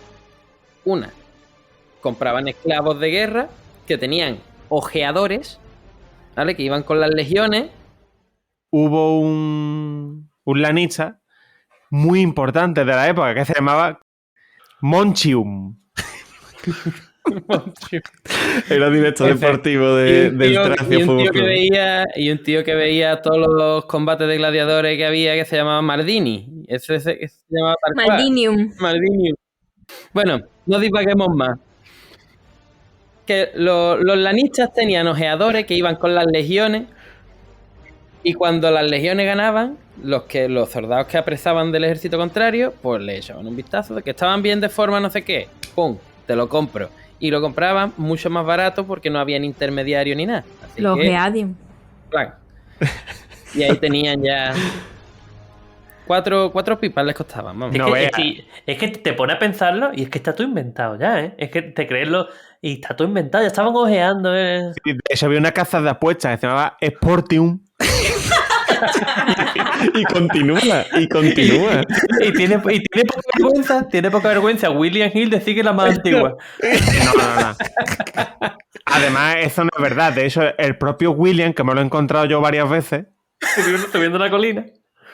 me ha dicho que es una falacia, que Bueno. sabe perfectamente que no es la más antigua. Lo que sí es verdad, y esto ya sí que es cierto, o por lo menos lo dice Franzoni, vamos, ya habrá que creerlo a él. David Franzoni dice que una de las cosas que lo incitó a crear esta película, el guión y a lanzar proyectos y demás, era que quería ver cómo aceptarían las personas de hoy en día esas luchas de gladiadores y demás, que al final no dejaba de ser el campo de fútbol de la época o el campo de béisbol o de, ¿sabes? El escenario. Y cómo nosotros pensamos que podríamos, si podríamos aceptar eso, ¿no? De las luchas de gladiadores, que al final es la forma de comportarse de un pueblo. Si nosotros viviéramos en el año 10 después de Cristo, probablemente iríamos a ver las peleas de gladiadores con los ojos inyectados en sangre. Además con un paquetito pipa y todo, ¿eh? Vemos la UFC y ahí se destrozan también. No hay que irse tan atrás. Tú vas por la calle o estás de fiesta o lo que sea, ves una pelea y bueno, te apartas un poco, pero la curiosidad te pica y te entran ganas de ver quién se lleva la tunda. ¿Sabes qué te digo? Y cuando ya ha ganado le hacen con el pulgarcito, que por cierto, lo del pulgarcito para abajo era mentira. No, lo del pulgarcito para abajo no se hacía. Eso es así un invento que de después del De cine. Hollywood, como muchas cosas. Yo tenía entendido que lo de decidir si se mataba o no era en caso de que estuvieran muy heridos, no como vemos las películas de, pues perdido, pues te matamos, ¿no? Sino como para dejar de sufrir. O sea, era incluso un regalo de te vamos a matar rápido, que no sigas sufriendo, que te han dejado hecho una piltrafa. Porque teniente, este tema de los gladiadores, que de lo que estamos hablando, era muy diferente en el sentido de que los gladiadores costaban dinero, por muy poco que estemos contando que fuera, y costaban más dinero aún mantenerlos. Entonces, a tu equipo de fútbol, de gladiadores, no lo ibas a echar a morir así tan fácil. Bigardo eso, la pila de comida que tenían que consumir. Claro, no era tan fácil que un gladiador muriera en combate, y de hecho, obviando el que no tuvieran ninguna posibilidad de decisión en su vida, porque eran esclavos, pues vivían bastante bien. ¿Te da coraje a ti ojear a un jugador esloveno y que tal como juega el primer partido con tu equipo se rompa el cruzado? Imagínate en la época. Que te mataran al gladiador. Ojo que ¿Lito? no todos eran esclavos. Había otros que eran criminales, Hostia. que es lo que iba a decir, que los lanistas se nutrían de esclavos de guerra, criminales, pero esto era muy raro, ¿vale? Esto no era tampoco lo normal, pero solo si los lanistas veían que había potencial en algún ladronzuelo, asesino o lo que fuera, entonces pagaban y se lo llevaban a su ludo. Los lanistas entonces son próximos, ¿no? O Léntulo. Sí, próximo, Léntulo, próximo, que yo le digo Batracio, Batiato. Batiato, pero yo le digo Batracio. Léntulo Batracio, el de Espartaco. Son los que dirigían los ludus, los que llevaban a los gladiadores. Los ludus en la escuela de gladiadores. Y también había otros que eran voluntarios, que eran los auctoratis. Voluntarios. Que era gente que se prestaba a combatir en la arena. Sí. Porque por la fama, es que ganaban una pasta, los gladiadores, que eran de los pocos esclavos que recibían dinero. Ojo. Esclavos y no esclavos, vaya, como hemos estado diciendo. Incluso el propio Cómodo, como hemos dicho antes, peleaba en la arena porque se creía que era Hércules. Tengo una pregunta. Son esclavos pero ganan dinero. Y si ganan dinero, tienen opciones de salir de ahí. No salían porque no querían. Entonces esclavos no son como tal. O sea, al final una decisión. Costaba dinerillo salir. ¿Podían conseguir tener dinero suficiente para comprar su libertad? Sí. Muchos no se iban porque vivían mejor dentro que fuera. También. Hombre, los gladiadores eran admirados por su fuerza, pero todavía eran un escalafón bajísimo en la sociedad. Vamos, estaban a la altura de las prostitutas y sí, los actores. Los actores estaban en lo más bajo de la sociedad. Pero eso sí así. Eran los infames. Eso sí así desde hasta hace poco, ¿eh? Porque el propio Chaplin cuando era chico, que los padres se dedicaban al teatro y tal en el Londres de principios de siglo, era la purria. O sea, los actores eran lo más bajo que había en la sociedad de Londres. Entonces, eso se mantenía así. De hecho, siguen estando actores, toreros, tú sabes. Hacienda tributan igual. Los gladiadores admirados por su fuerza. Sí, a los gladiadores después se les marcaba con hierro incandescente para saber a qué ludo pertenecía. Claro, o hierro incandescente si eras esclavo o de esto, o te tatuabas O el criminal. ludus en tu cuerpo para saber a qué ludus pertenecía. Y en el ludus, que era donde entrenaban y esto, era como un centro de alto rendimiento. Allí tenían de todo. Tenían dormitorios si eran libres o celda en caso de ser esclavo delincuente. Tenían centro médico, cocina, baño. Vamos, Qué barbaridad, aquello era un resort de lujo. Los ciudadanos libres vivían en el ludus porque tenían que entrenaban mucho. Pero tenían permiso para salir del ludus y ir a ver a su familia, y si no tenían casa, allí se les proporcionaba un sitio en el ludus. Un centro de alto rendimiento, ¿no? Se puede decir que era. Sí, también. Después, además de entrenar en el ludus, se les daba la oportunidad de sentirse como si fueran parte de una familia, ¿no? Porque allí se les hacía formar parte de algo, se consideraban hermanos los unos con los otros. Y entonces, cuando llegaban al ludus, como se ve en nuestra película, el maestro de armas que había allí evaluaba su habilidad con las armas y los clasificaba como luchadores de relleno si eran malísimos o luchadores con potencial. Y los que tenían potencial, después se les evaluaba con qué arma combatían mejor. Ahora, ojo, aquí tengo yo una duda. Porque en las películas en los peplum a los negros siempre les ponen el tridente y la red. No sé. Vete tú a saber. No sé, por no darle una cantimplora y una. Porque era una espada demasiado sofisticada, ¿no? Sí, sí, No, pues mira, básicamente. te voy a decir un sitio donde no. En Spartacus, el Doctore, que ahora vamos a hablar de lo que eran los doctores, el Dottore. era un negro y era especialista con la espada. Ah, mira. Ujú. Ahí en un sitio donde no. Ahí te ha pillado, Lynchy. Ahí me ha pillado, yo no lo he Ahí visto. te ha pillado, Lynchy. No he visto, no he visto. Yo te lo he visto venir. Entonces, los doctores eran gladiadores retirados que enseñaban a combatir con el arma con la que ellos habían destacado a los otros gladiadores. ¿Vale? Entonces los gladiadores llegaban a la arena ya preparados y tal en un primer combate, y si salían vivos, que era muy probable porque solamente el 20% de ellos moría, Uno de cada 5. Está bien, ¿eh? se ponían motes estos estrafalarios para llamar la atención en las publicidades y eso. Después de los entrenamientos, a los gladiadores se les daba masaje, tenían dietas, o sea, dietas basadas en hidratos de carbono. Había algunos que lo que... Sí, Que hacía la dieta uno que hacía la dieta intermitente, otro hacía la dieta de los puntos. No, otro pero hacía esto de la dependía dieta de la Duncan. zona en la que vivieran. Había gladiadores que solamente comían verduras y eran completamente vegetarianos. Hostia. Y también se les daba clases de actuación, porque claro, al fin y al cabo, esto era un espectáculo. El nacimiento Tú de la tenías que- WWE. Ahí está, cuando tú vas a la cuando tú ves la WWE o la UFC, ahí montan también su Claro, show. claro. Pues esto era exactamente igual. Montaban Ujú. su show y se les enseñaba a interpretar su papel. Ujú. Además, les podía valer también para ganarse al público en caso de que estuviera la cuba marea. Como también se llevaban un porcentaje de los beneficios, como ha dicho antes Carmen, no era poco lo que se llevaban, podían ahorrar y comprar su libertad si el lanista lo permitía. Hombre, que digo yo que es lanista. A la que tú hayas cumplido 40 o 50 años, que ya tú vayas rankeando ahí, dirás, venga, dame el dinero. Hombre, si sobrevivían durante mucho tiempo, se les permitía retirarse y disfrutar de las ganancias que habían obtenido en su carrera. Y se les daba el Rudus, que es la espada esta de madera que tiene Próximo, Ah, hostia. Ujú. que era la Gladius esta de madera. Sí, sí, sí. Y por último, hay que decir que no solamente había hombres gladiadores, sino que también había mujeres que combatían en las mismas condiciones que los hombres y recibían los mismos entrenamientos que ellos, adaptados a su forma de pelear, al igual que los hombres. Y esto es lo que tengo yo que decir de los gladiadores. Espero que haya sido de vuestro agrado. Muy interesante. Sí, y además ya digo, me quedo con que al final, fíjate, con eso, con la poca fiabilidad que pueda tener Gladiator, nos ha hecho indagar en ese mundo de Roma. Y al final también la esencia de Roma te la puede transmitir como ese imperio infinito, poderoso, que era superior a todos los demás y esa historia, ¿no? Entonces, si queréis, pasamos al análisis como tal de la propia película ya. Dividía también en 3 actos, como los propios creadores hacen y como nos ha explicado la Teniente Oni.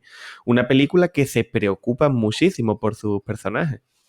Bueno, como le hemos permitido a la Teniente Oni contarnos de la epopeya, que tampoco la hemos dejado mucho. Una película que se preocupa mucho por sus personajes y que al final no deja de ser Viaje del Héroe del que hemos estado hablando, y a través de toda la vivencia de Máximo y de sus formas de caer a lo más profundo de la decadencia y de las miserias, se va a resarcir, va a renacer de su ceniza y se va a convertir en ese héroe, ¿no? Que vuelve a casa. Una de las cosas que hablaban en esta película, Ridley Scott y demás, es que había que elevarlo todo muchísimo, hacer que las expectativas del público se vieran satisfechas, porque al final tú te imaginas a Roma como te cuentan en la película de Gladiator, no te la imaginas como menos que eso, ¿no? Entonces todo lo que no sea eso te va a parecer poco. Y gastándote 100 y pico de millones de dólares, tú sabes, te quieres encontrar esos planos aéreos de Roma súper grandes, súper potentes y demás, ese coliseo gigantesco. Y en este primer tramo de la película, hasta que Máximo se convierte en esclavo y Gladiador se nos sitúa muy bien a los protagonistas y a este villano, a Cómodo, tan malvado y tan enfermo para uno y un poco más comprensible para otro, aunque no deja de ser un maldito bastardo. Es una película que se nos presenta de una manera muy épica, ¿no? Este primer acto empieza con esa batalla que es tu escena favorita, ¿no, Lito? Sí, a mí es que me encanta porque además se ve perfectamente lo que haríamos nosotros en el Roma Total War. Vamos, esperar que los berracos se vinieran bombardeados a flecha, tirándole catapultazos. Es que es muy épica esa batalla. Y tuvieron que quemarme para mí que fueron 5 hectáreas de bosque para... No es que la tuvieran que quemar, es Hombre, que... estaría feo eso, ¿eh? Pero tiene su historia, que cuéntanosla, Drolo. Sí, no es que la tuvieran que quemar, es que ellos estaban buscando una localización. Ridley estuvo en Bratislava, estuvo buscando bosques por todos lados para rodar la batalla y justo poniendo en una balanza la comodidad de los actores y lo que es la localización del entorno, surgió este enclave que el propio Ridley dice que mejor no podía ser, que está en Inglaterra, a escasa 1 hora de Londres aproximadamente. Entonces, todos los extras que se tenían que movilizar al bosque tenían su casa al lado. Estamos hablando de 800.000 extras, no me acuerdo cuánto era la cifra, pero muchísimos para la batalla. En la batalla en la primera batalla hay como unos 1000 extras, unos 700 romanos y unos 300 germanos. Por Lo que eso. pasa que después, claro, lo duplican con CGI. Sí, pero bueno, aún así son muchísimos. Entonces, No tanto como en Espartaco o Ben-Hur, que son una Que pila no de los gente. cabía, pero porque no voy a hacer, ¿eh? En Espartaco que se grabó en España y fue... esto es una anécdota muy curiosa, que se grabó en España, Espartaco, la de Kirk Douglas y Stanley Kubrick, y fue el ejército español el que puso a los extras para la batalla final y demás, y le tuvo que pedir permiso Kirk Douglas a Franco. Le dijo, Franco, ¿puedo meter al ejército español y demás? Y le dijo, Franco, sí, pueden meterlo, pero no se puede ver a ningún soldado español morir en batalla. Y dijo, vale. no vea, pedazos de condición, ¿eh? ¡Qué español! Vamos, impresionante, vamos. Le digo, Y seguramente se lo diría así. Sí, pero no puede... no puede morir ningún español, ¿eh? Y entonces, en este enclave maravilloso, no es que lo deforestaran para grabar, sino que estaba justo en pleno proceso de deforestación. Y ya aprovecharon. El tirón. Exactamente. Y además, muy curioso también, lo añado ya para finalizar con esto, que Ridley quería añadirle nieve a esta escena y todo, pero es que justo nevó durante el rodaje de la escena. O sea, que fue todo... A pedir de boca. Utilizó ese bosque después también para grabar Robin Hood, que Ridley Scott, Sí, esa ya que película estaba donde por está allí. Russell Crowe también haciendo de gladiador con arco, Básicamente. que no era otra cosa, ¿no? Con Marek Strong de malo, que Marek Strong se le ve malo del principio. ¿no? Lo que sí se ve en esta batalla, que creo que sí que está muy bien reflejado, es la superioridad del ejército romano con respecto a los bárbaros. Tú ves la batalla y tú sabes desde el principio Claro. que es que no hay ninguna No, oportunidad. esta batalla, Lynchy, es un símil absoluto de lo que hacíais, que ya lo mencionamos en algún que otro podcast, pero lo que hacíais conmigo cuando yo era pequeño.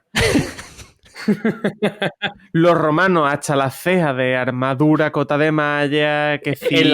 Arriba de la cuesta. Y ahora todos los bárbaros, carbo, sin brazos, sin armas. Nosotros, a lo que se refiere Drolo, que Drolo es mi hermano, para todos los oyentes, y Lichi es mi hermano de amistad, bueno, no es mi hermano real. Pero nos poníamos a jugar, cogíamos los Playmobil, a mi hermano Drolo le dejábamos, a nosotros nos quedamos con los Playmobil los más guapos y los mejores Playmobil y todo, y a él le dejábamos los muñecos que no eran Playmobil, los bichos, los Playmobil sin brazos, los carros.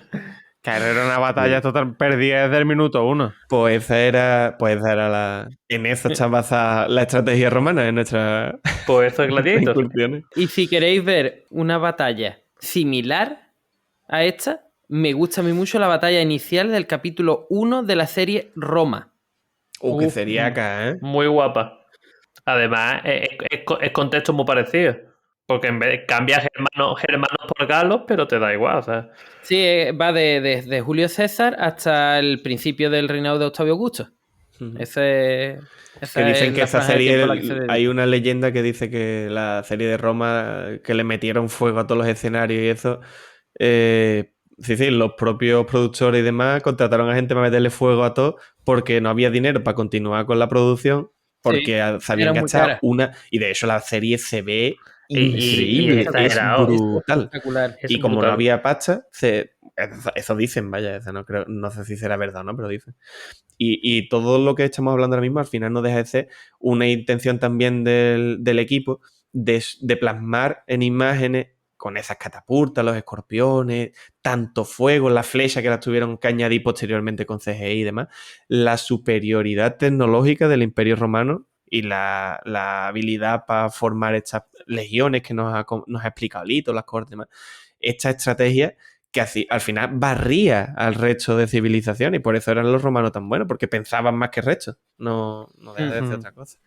Y a mí este inicio de la película me parece brutal, me parece ese recorrido que hace Máximo por el campo de batalla y todo el mundo saludándolo, general, como mirando al gorrión que se escapa, como que está pendiente a todo lo que hay por ahí. Pero eso era como lo digo, esta pasión que sentían los soldados por el propio Máximo era normal en las legiones de la época. ¿Tú piensas que cuando estamos hablando de un imperio romano ya del siglo II, que es de grande igual al mundo conocido que había en la época, a lo mejor una legión estaba formada por ciudadanos de Hispania, Numidia, la Galia y Checoslovaquia? A esa gente les daba exactamente igual el emperador de Roma. A esa gente, el que era su jefe era el general que era el que estaba con ellos. Es que a lo mejor no habían visto nunca a un senador o nunca habían visto al emperador. Y con eso juega la película después. Y al final el general era el que los mantenía con vida. O sea, un buen general que planeaba una buena Y estrategia el que pagaba. era el que los mantenía con vida. Luego la batalla en la película se ve de escándalo, esta forma de rodar de Ridley Scott, que está metido en el fango y con los teleobjetivos para que se vean los primeros planos de los actores, pero que tengan libertad para moverse, ¿no? Para no tener las cámaras encima, para tener Escúchame, Ridley Scott para meterse en el fango ya no está, ¿eh? Pues se metía. Uno vea, ¿eh? Para coger un reuma o algo. Y aparte que estaban coreografiados porque ya ahí empezamos a las coreografías de cine que se nos trasladan desde Oriente. Empezaba con Matrix. y había un experto en lucha y demás que estaba siguiendo las batallas y tenía su rutina los soldados. ¿Drolo? De hecho, Máximo Russell acabó herido por todos lados porque las almas atormentaban. Las armas no eran de goma espuma, porque el propio Ridley no quería que fueran de goma espuma porque después no se sentían que eran farsas. Entonces las armas, si no recuerdo más, eran de aluminio, porque de acero pesaban una barbaridad y tampoco era cuestión de reventarlo, pero hacían daño y se tenían que dar durante la coreografía y Russell acabó, vamos, para ganar el Oscar, ¿no? Mejor actor, que de hecho fue lo que hizo. Personalmente voy a volver a ver la película porque yo no le eché mucha cuenta a esta escena del principio, ¿eh? A mí se me hizo un poco larga la pelea esta, la verdad. A ver, es una batalla, no deja de ser otra cosa. Y es una forma de presentarte el personaje, solo que, claro, te lo presenta ya el Liza, que al final es un general y un general guerrero que va a ir primero con los caballos, ¿sabes? Pero bueno, hay espectadores a los que le interesan unas cosas y a otros que otras. Efectivamente. Obviamente, las batallas pues, te dan un poco igual. También vemos otra cosa muy interesante, es cómo coge la arena para eso, la simbiosis que tiene con el terreno también, que eso lo añadió Máximo Russell Crowe, el personaje. Y ya en este inicio comienzan las relaciones en triángulo, estas de las que he hablado antes, porque llega cómodo en el carro. En Uber. En Uber, llega montado en el taxi. Y ya vemos como hay cierto resquemo de Marco Aurelio con él, ¿no? Lo hay. ¿No, Drolo?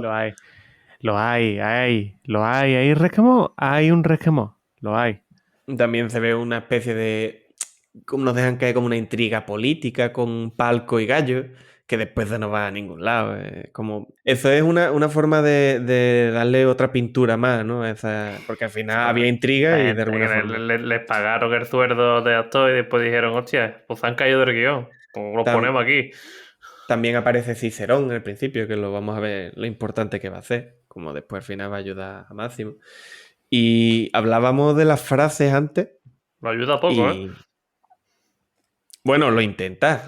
Eso sí. La cuestión es que le va a dar un giro. Cuando aparece el personaje de Cicerón al final de la película, la última media hora, le da un giro total a la película. Sí, porque... pero la efectividad de la ayuda es bastante corta. Sí, no vale para nada, pero es lo que hace que Máximo diga, bueno, pues si tengo a las tropas por ahí pululando, voy a intentarlo. Claro, si tengo a 6.000 hombres ya es otra cosa. Cambia la papeleta. Por comentarlo un poco también, que no hemos dicho nada de la banda sonora de Hans Zimmer, una de las bandas sonoras más vendidas de la historia por separado. Hans Zimmer. Porque ya en los primeros 45 minutos de la película suena la música de la batalla, que a lo mejor la batalla Teniente Oni no te interesa, pero el sonido que tiene, ¿verdad, Teniente? Yo pasé un mal momento viendo la película el otro día, me la puse para rememorar, ¿no? Me dio un antojo de Ferrero Rocher. Y yo, tío, y este antojo de dónde me sale, tío, pero si yo Ferrero Rocher ni me gusta, y un antojo, y es que la canción...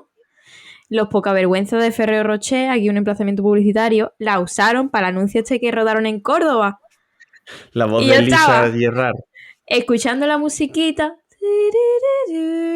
y pensando en Ferrero Rocher, tío. En el anuncio. Creo que es Paloma lo que sea, porque es que busqué el anuncio, se lo pasé aquí a Drolo. No me acuerdo qué paloma era, pero lo busqué y se lo pasé a Drolo en plan, mira ahí, yo con razón me dan antojo de Ferrero. Y me parece un despropósito porque es una banda sonora preciosa, pero yo ya pienso en Ferrero. Lo siento muchísimo. Para mí, la batalla inicial es una presentación de lo que se va a venir con el tema, sobre todo del peso que va a tener la música en la película, porque es que hay poquísimo diálogo, es que todo música, todo es una maravilla, pero impresionante. Música, por cierto, también en la que se inspiró el juego Roma Total War, del que tanto nos gusta, para las escenas de batalla, justo la batalla, cuando te metes en el Roma, que después debes hacer las personas sobre el terreno, te meten una banda sonora que casi copia y pega. Y ese tema inicial de la película, de la batalla, que se denunció a Hans Zimmer y a Gladiator porque habían plagiado a una pieza de no sé cuándo. Y a los 6-7 años denunciaron por haber hecho plagio.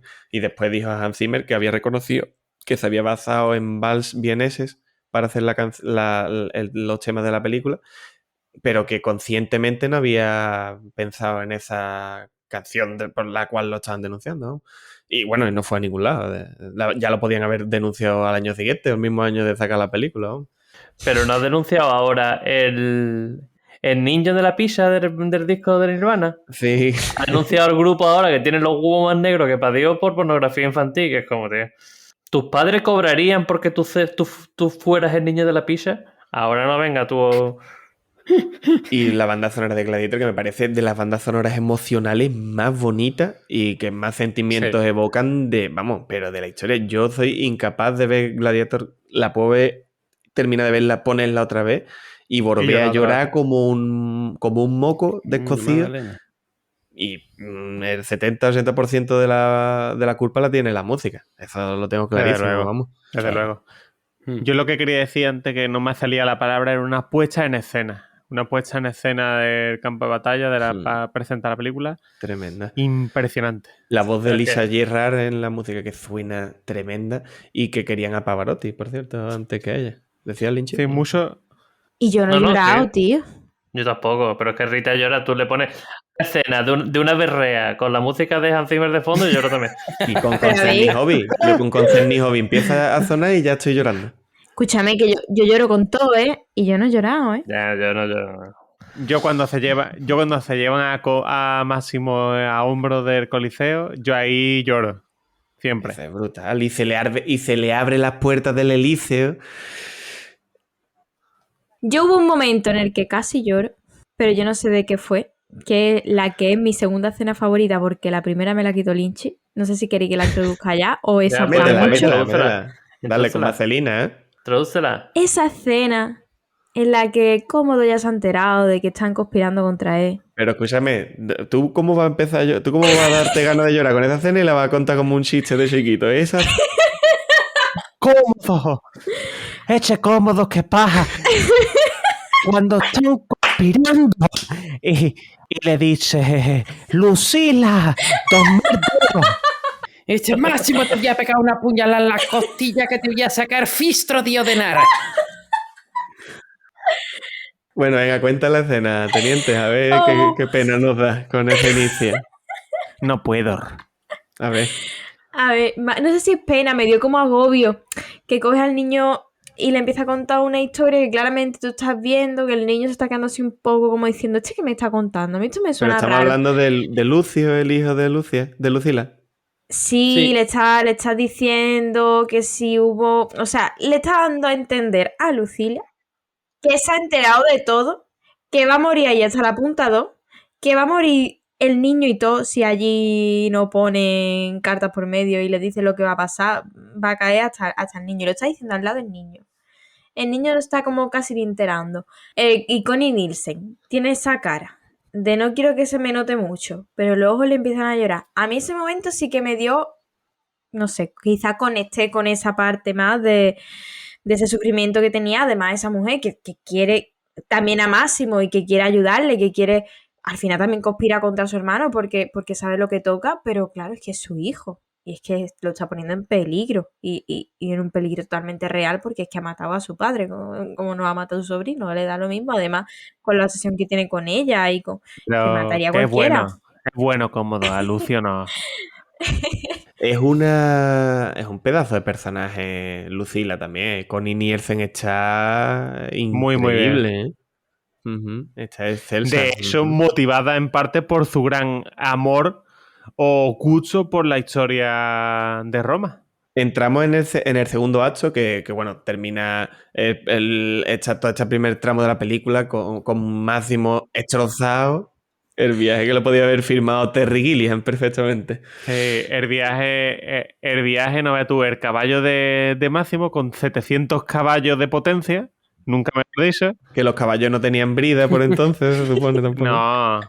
Sí, el caballo con una autonomía de 3.500 kilómetros. El caballo que tiene es como las monturas del Ark, que se sirve como mesa de herramientas.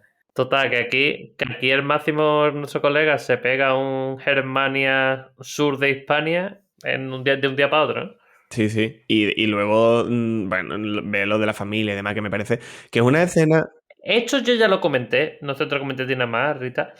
Esta escena, tú es que solo tienes... La solución es muy fácil. Tú llegas... A ver que le vamos a dar el siguiente proyecto de DreamWorks, se lo vamos a Máximo dar llega, a Lynch. no, para que no te genere esta sensación de que es irreal el viaje que ha hecho, coño, que no se encuentra a la familia en carne y hueso y a la granja ardiendo, que se encuentre la granja ardida ya y los esqueletos. ¿Ardida?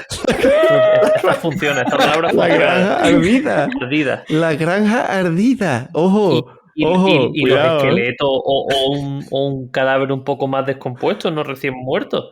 ¿Te supone a ti algo esto? Me refiero. A mí me sacó esa Lizzie, me sacó un poquillo, ¿eh? Y es que al final atenta contra tu inteligencia, el rollo, vamos a ver, es que está malherido, que después se le ve a Negro echándole escupitazos en el brazo y con 2 caballos se planta en España en 2 horas, tío. Pero bueno, que luego se remonta súper rápido la película, es un viaje Sí. que pasa súper rápido. Pero vamos a ver, es que si tú lo que quieres ver el viaje de Máximo de Germania a Trujillo malherido, ponte El Renacido, que es 2 horas y pico de película de un viaje de una persona. Bien, Pedro, moribunda. bien, Drolo, bien. Un grande, pisa, ¿ves? Ahora me voy al carro de Drolo ahora mismo. Ojo, ojo, que yo no digo que yo no soy nadie para decir que cambien nada. Yo digo lo que, como dice la teniente Oni, que es una cosa que salta a la vista y que, joder. A mí es que me dio coraje. Y es que. Pues yo llevo y 2 ya años que después- lo más lejos que yo de Málaga es Granada. Entonces me dio mucho coraje. Digo, vamos a ver, como yo, Claro. que tengo aviones, tengo trenes, tengo. Pues chiquillo. Y que después aparezca en el norte de África también, así de sobre todo, ping pong. En cualquier caso, salta a la vista y ya está. Y cada uno decide si se baja del carro ahí o no. Y el que se baja es muy tonto. Nah, obvio. sube Y en una la- cara. Claro, y remontar. Y bueno, es que nada, no supone más allá de la distancia que al final los directores son dueños del tiempo y del espacio que manejan. Que no se nos olvide que con 2 caballos, James Bond lió tacazo a la fuera de Madrid, ¿eh? Hombre, imagínate, en solo para sus Bueno. ojos. Y a mí me recuerda mucho ese Máximo que está destrozado cuando se encuentra la familia, que es una escena que te derrumba totalmente cuando lo ve con las babas cayéndose, cuando se le ven solo los pies a la mujer y al hijo colgando de una soga. Que no sé si os recordará a vosotros eso, alguna película que hemos visto hace poco. Hombre, Bueno, Jojo una soga no, Rabbit. creo que están crucificados, ¿no? O crucificados, sí. No lo sé, pero se le ven Pero los pies esa colgando. imagen de los Ujú. pies me recuerda a mí también Jojo Rabbit. Claro, y les ve los pies, Mm. pero eso es mucho más oscura, claro, porque tienen los pies quemados. Sí. Ah, yo quiero decir que ese pobre muchacho que no le ha dado tiempo de salir del campo de concentración y lo han quemado vivo. Es el niño de la vida es bella. Ah, pues no lo sabía, hostia. No vea, el pobre sí lo ha pasado mal en las 2 películas. Madre de mi vida. Es Giorgio Cantarini. Ujú. Se rodó parte en Italia de esa película. Entramos de Gladiator. Entramos en el Ludus, que por el camino ya vamos a conocer personajes este de Digimon Hunsu, que es Juba, que es negro. Como he dicho que se llama. Digimon Hunsu. No se llamará Digimon, de verdad. ¿Se llama Digimon? ¿Qué quiere que le haga yo? Si a la serie le pusieron el nombre por un nombre del actor. Ya sé que el mundo cambió. Digimon. Estamos mucho más unidos. En el gladiador mataremos a Komodo. Se llama Digimon Hunsu. Por favor, poneros el vídeo de Digimon, de Agumon evolucionando a Greymon en portugués. Sí, por Eso es favor. lo mejor que vaya a escuchar en muchísimo tiempo. Y en este segundo acto vamos a ver cómo Máximo va a tener un cambio muy brusco, porque claro, en un principio lo vamos a ver que él ya prácticamente no quiere vivir, porque su familia ha muerto y se ve ahí reventado en Argelia, que lo cura este Digimon, lo cura Juba. Con el Y- sabo de... Le pones sabo. Le pone de ver las larvas saliendo del brazo. Vemos cuando están diciendo a qué se va a dedicar cada uno de los esclavos, que están pintándolo. Lo ponen con la purria. Sí, y lo están pintando, que eso pasa en Espartaco, Lynch. ¿Te acuerdas de la película? Que marcan Pero con es que pinturita. Ujú. es lo que ha dicho Lito, que los marcaban para ver. Claro, lo seleccionaba gladiadores del montón Eso es. y potente. Lo que decía Lito antes. Ujú. Y también aquí Al final, yo creo que una de las cosas más importantes que vamos a ver justo antes de que entren en la primera pelea de gladiadores gorda, que es ahí en Argelia, dice unas palabras que me parecen brutales de este próximo personaje, como decimos, que es muy importante, perfectamente interpretado por Oliver Reed, que dice, unos creéis que no lucharéis, otros creéis que no sabéis, pero lo más importante es que al final podéis decidir vosotros cómo queréis morir. Y esto, si tú te fijas en la cara que pone Russell Crowe en ese momento, te das cuenta de la verdadera interpretación tan buena que hace él, porque entiendes cómo cambia la forma de... Dices, pues en realidad tiene razón, ¿sabes? Como él parece que se va a dejar morir ahí del tirón y dice, pues en verdad lo mismo decido cómo morir, ¿no? Y es un gesto casi imperceptible de la cara de Máximo que me fijé y me parece brutal, me parece muy bueno. Y la pelea, no sé qué os parece, Lito, a ti esa primera pelea en la... Es brutal, es brutal. Y como termina, ¡os habéis divertido! Y tirando ahí vamos, es que Eso es la segunda, esa es la segunda, que es cuando le corta la cabeza, que también es buenísima. Ujú. es verdad, es verdad. Pero vamos, Hay un es salto muy que guay porque entre batallas hay como otra vez en la forma de actuar de Máximo hay un salto temporal, porque él ha cambiado desde la primera batalla de gladiadores a la segunda. Sí, porque se sobreentiende que hay un cambio, un salto de tiempo, ¿no? Claro, ya están como más organizados, ya no están amarrados y de hecho sale Máximo a pelear y los otros se quedan dentro. En plan, ni salimos, ni salimos. este es la estrella, este es el que Claro, manda aquí. Pero es que no veas la que forma allí, es que los claro. pone a todos mirando para Cuenca, ¿eh? A mí me gusta un momento que no sé si en esta pelea o es posterior, en el que los organiza. Eso es en Cartago, eso ya es en Roma, eso ya es en Roma. Es que aquí en esta primera fase del máximo esclavo, del máximo gladiador, él es un guerrero, sin más. Se le ha olvidado sus facetas de comandante, porque él lo que hace es sobrevivir, no hace por ser algo más, que es lo que le explica Próximo. Por eso es tan importante Próximo y también lo hace también. Claro. Él es el que le Eso me explica lo de gustó a mí Roma, además. mucho. Ese otro cambio, Ujú. supongo que, además de este cambio que comentáis en esta lucha, luego en ese posterior cambio me pareció muy interesante, porque además consigue que también el resto trabaje de otra forma, que estaban como cada uno intentando sobrevivir como podía, y de repente, en el momento en el que los organiza en equipo, consiguen Ujú. cargarse lo que se les pone por delante. De hecho, por eso llega a oídos de Cómodo. Ahora bien, los que van con los carros no sé si son torpes. Ojo. Los carros que no, que es un trasunto, que es un homenaje a esa batalla de Cartago a Ben-Hur, claramente. Igual que en Star No, no, Wars no. la carrera La carrera de vaina es vaina clarísima. es Ben-Hur, con el comentarista, igual que en Gladiator Con también. Ujú, los que salen de primero auxilio ahí, que los van atropellando medio que. ujú. Lo más importante de estas batallas, porque al final no dejan de ser batallas, pero te están diciendo mucho de cómo se va transitando el héroe por su camino. Claro, va haciendo el camino del héroe. Al final vuelve otra vez a lo que era al principio, en general, de su ejército. Cambiado un ejército por otro, pero ahora mismo lo es. Y a la vez estamos viendo cómo Cómodo va maquinando sus cosas, que hay un salto de Argelia a Roma, que se ve el águila esa gigante cuando entra a la cámara en Roma, en el plano este aéreo. Y que también hay unas palabras que me encantan cuando se ve a Cómodo, bueno, se ve a los del Senado hablando, que dicen, el corazón de Roma no es el Senado, es la arena del Coliseo. Y es que la película va de eso realmente, de cómo todo se forja alrededor de la diversión del pueblo, de que el pueblo esté contento y un medio es este pan y circo el que le entrega Cómodo al pueblo, ¿no? Que a mí me parece que está hiper conseguida Roma, con el CGI en sus inicios. ¿Eh? Ojo.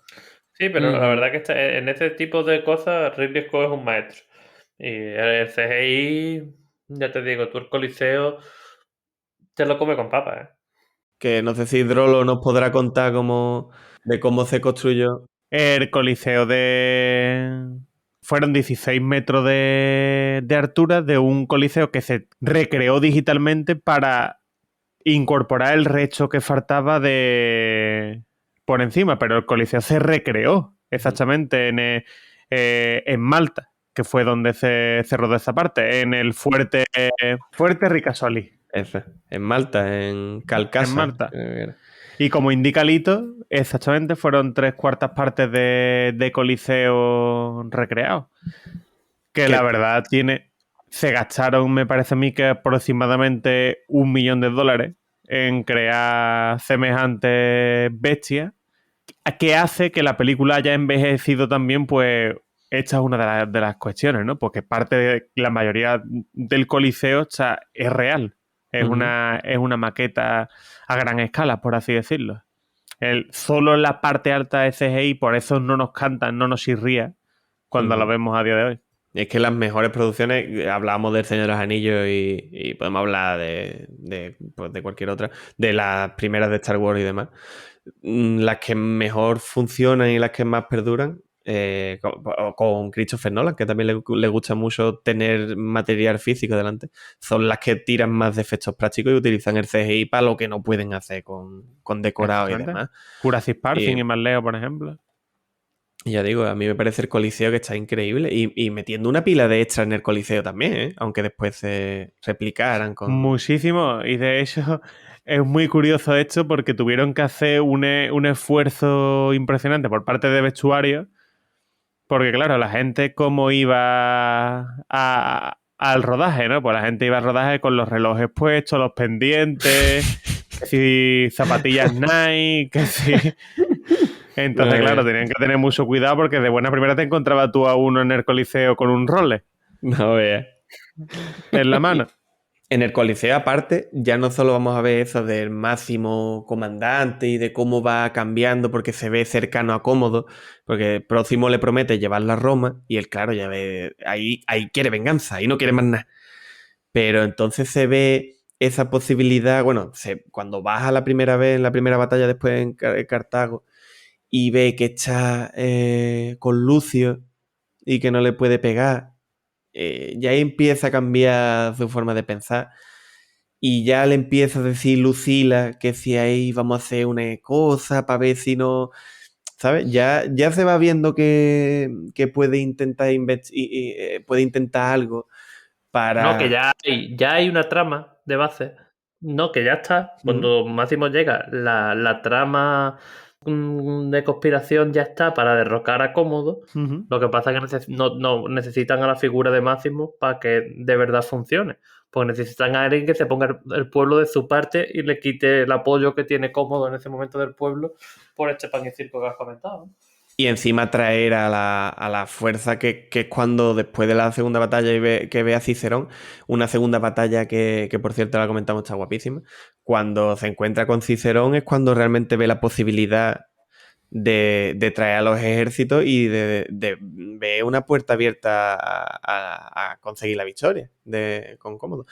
Y yo creo que ahí es cuando exactamente empieza a cambiar el chip de decir... Al final es la diferencia entre venganza y cumplir el sueño de Marco Aurelio. Y en esta segunda batalla del Coliseo, que está guapísima con esos tigres, con... Que son reales.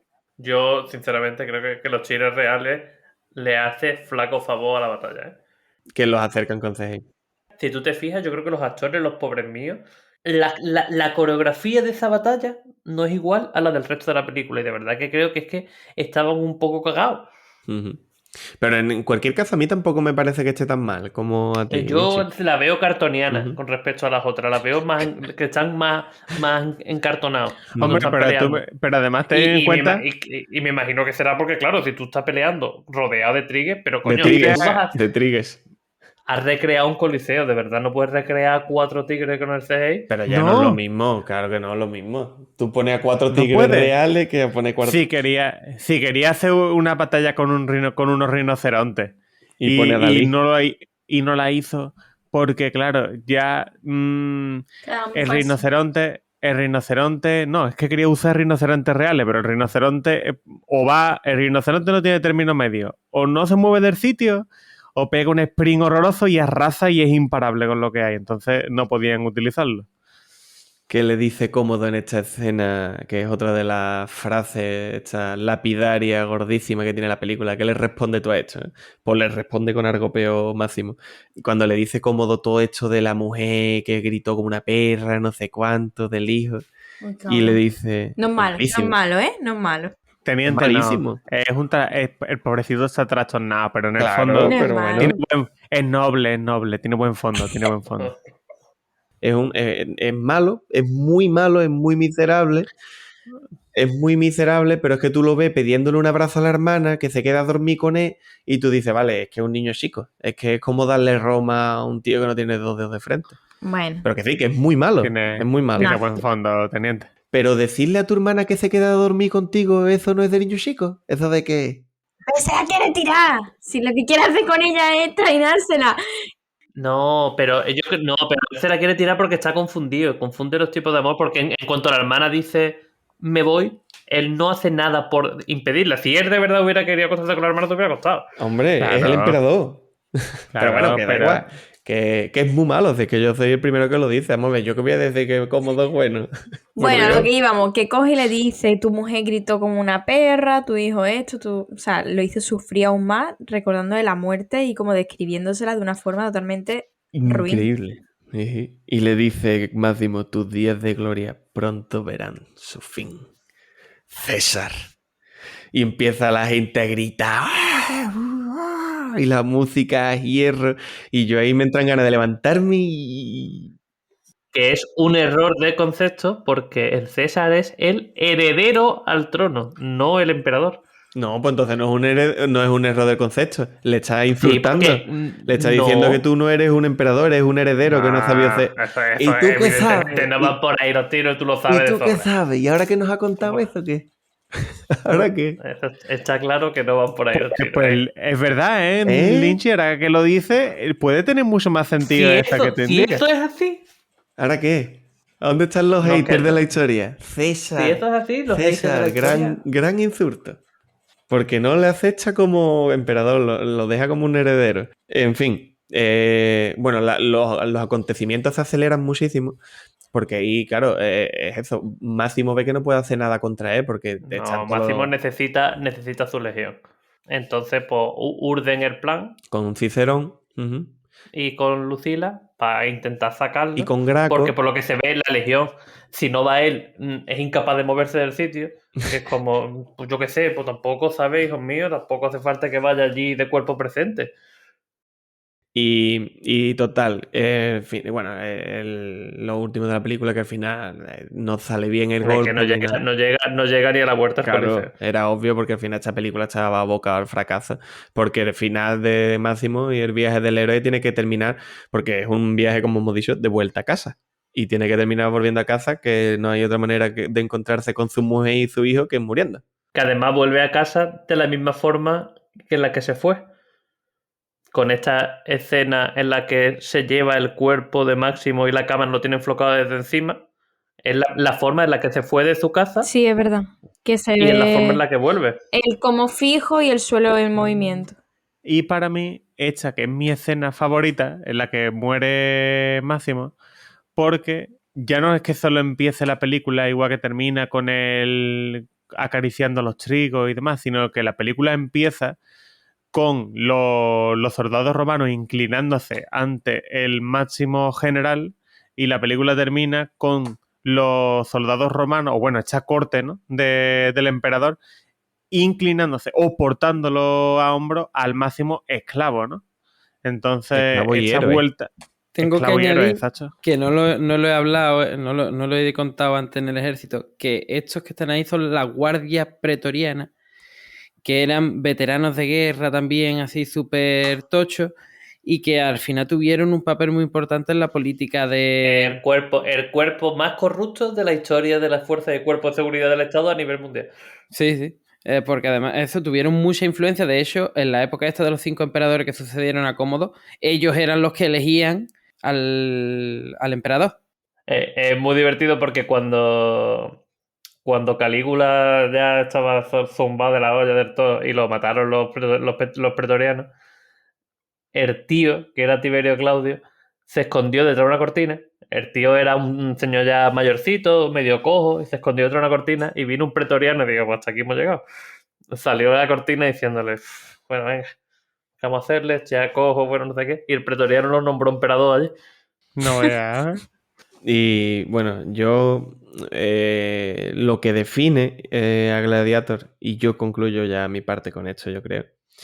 Y esto es gracias a David Franzoni por enfocarlo así como hemos hablado, como el camino del héroe, la huerta a caza y demás. Y también gracias a Bill Nicholson, a William Nicholson, por añadir este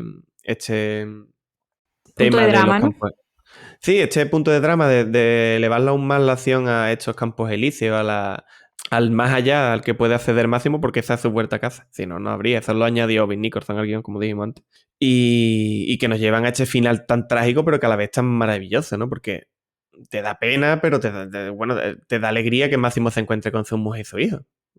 De alguna forma, claro. La película tiene que acabar así. No puede acabar de otra forma. Y que no es tan sencillo como la simple venganza, que es algo más, es lo que tiene Gladiator, que lo diferencia de algunas otras películas. Y de cumplir la promesa a Marco Aurelio y de volver a Roma al pueblo y demás. Y no deja de ser una muerte feliz en ciertos puntos. Poco, porque, joder, no quiere nadie que Máximo se muera, pero Pero él ha querido morir desde siempre. vuelve a casa con su mujer y su hijo. Totalmente de acuerdo. En esa conversación que tienen al principio, como para ver lo circular que es la película, ¿no? Cómodo y Máximo, Cómodo le dice, sí, te reencontrarás con tu mujer y tu hijo. Como cuando le dé muerte, pues en la otra vida, algo así. No me acuerdo la frase exactamente, pero te está diciendo al final. Vamos a matarlo y luego vas a morir tú y te vas a reencontrar con ella al otro lado. No con un camino más largo que el que había pensado Cómodo, pero al final es lo que acaba pasando. Si queréis añadir algo más, o nos metemos y damos las notas de Kiko en la escala Kiko Rivera de la película, la escala KR. Kiko Rivera, que podía llamarse la escala de el ratón de... No podría. No Pero podría. no atiende a nada, solo atiende a lo que nosotros queremos votar. Atiende a la normativa ISO 20 y algo mil que dije en su momento, ahora no me acuerdo, y la une en no sé cuánto. Ahora no recuerdo, tendría que consultar la documentación. Pero la norma Kiko Rivera está normalizada por la comunidad internacional, o sea que es Kiko Rivera. No puede ser Baltasar Garzón, es Kiko Rivera. KR. La escala KR de votación y que votar en base al análisis que hemos hecho de la película, ¿no? Eso es lo que dicen las ICE y las UNE. Del 1 al 10. Pues yo le voy a dar, empiezo yo y abro la lata, le voy a dar un 9. Así de grande. Adiós, madre mía. Un 9. Le tengo un 10 en Film Affinity. Lynchy. Venga, voy a darle el oso que tenía pensado darle. No, que te iba a subir yo medio punto. No, Teniente. de medio punto. Tú no subes una mierda. Pues yo le voy a poner un 7, la verdad. Esa es, teniente, esa es buena. Le voy a poner un 7. Me ha gustado, pero... Pero hay películas mejores. ¿Cómo que te ha gustado? ¿Tú no lo habías visto antes? No, ¿No había visto Gladiator? ¿No había visto Pues claro Gladiator que no. antes? Mira, no lo recuerdo, creo que la había visto porque había muchas cosas que recordaba, pero creo que muy pequeña, yo no me acordaba ya de nada de la película y seguramente teniendo en cuenta todo lo que dura, si la vi de pequeña la vería cacho. Yo había cosas que me acordaba, pero no la había vuelto a ver, la he revisitado gracias a vosotros, lo agradezco porque me ha gustado, la película me ha gustado, los diálogos me han gustado, había muchas frases que ya conocía que las he recordado y me ha gustado hacerlo, pero sinceramente le pongo un 7. Para mí la película es un 9,7 y casi un 10. Y además esta película no solo es que para mí es maravillosa y perfecta en todos los sentidos, sino que además la vi desde muy pequeño y desde muy pequeño me ha gustado. ¿Y te sigue transmitiendo lo mismo, Trollo? Y me sigue transmitiendo lo mismo exactamente desde la vi la primera vez. Yo te digo, así como a mí no, a ti sí. Porque yo creo que ha cambiado mi gusto. Pues en el cine ha cambiado.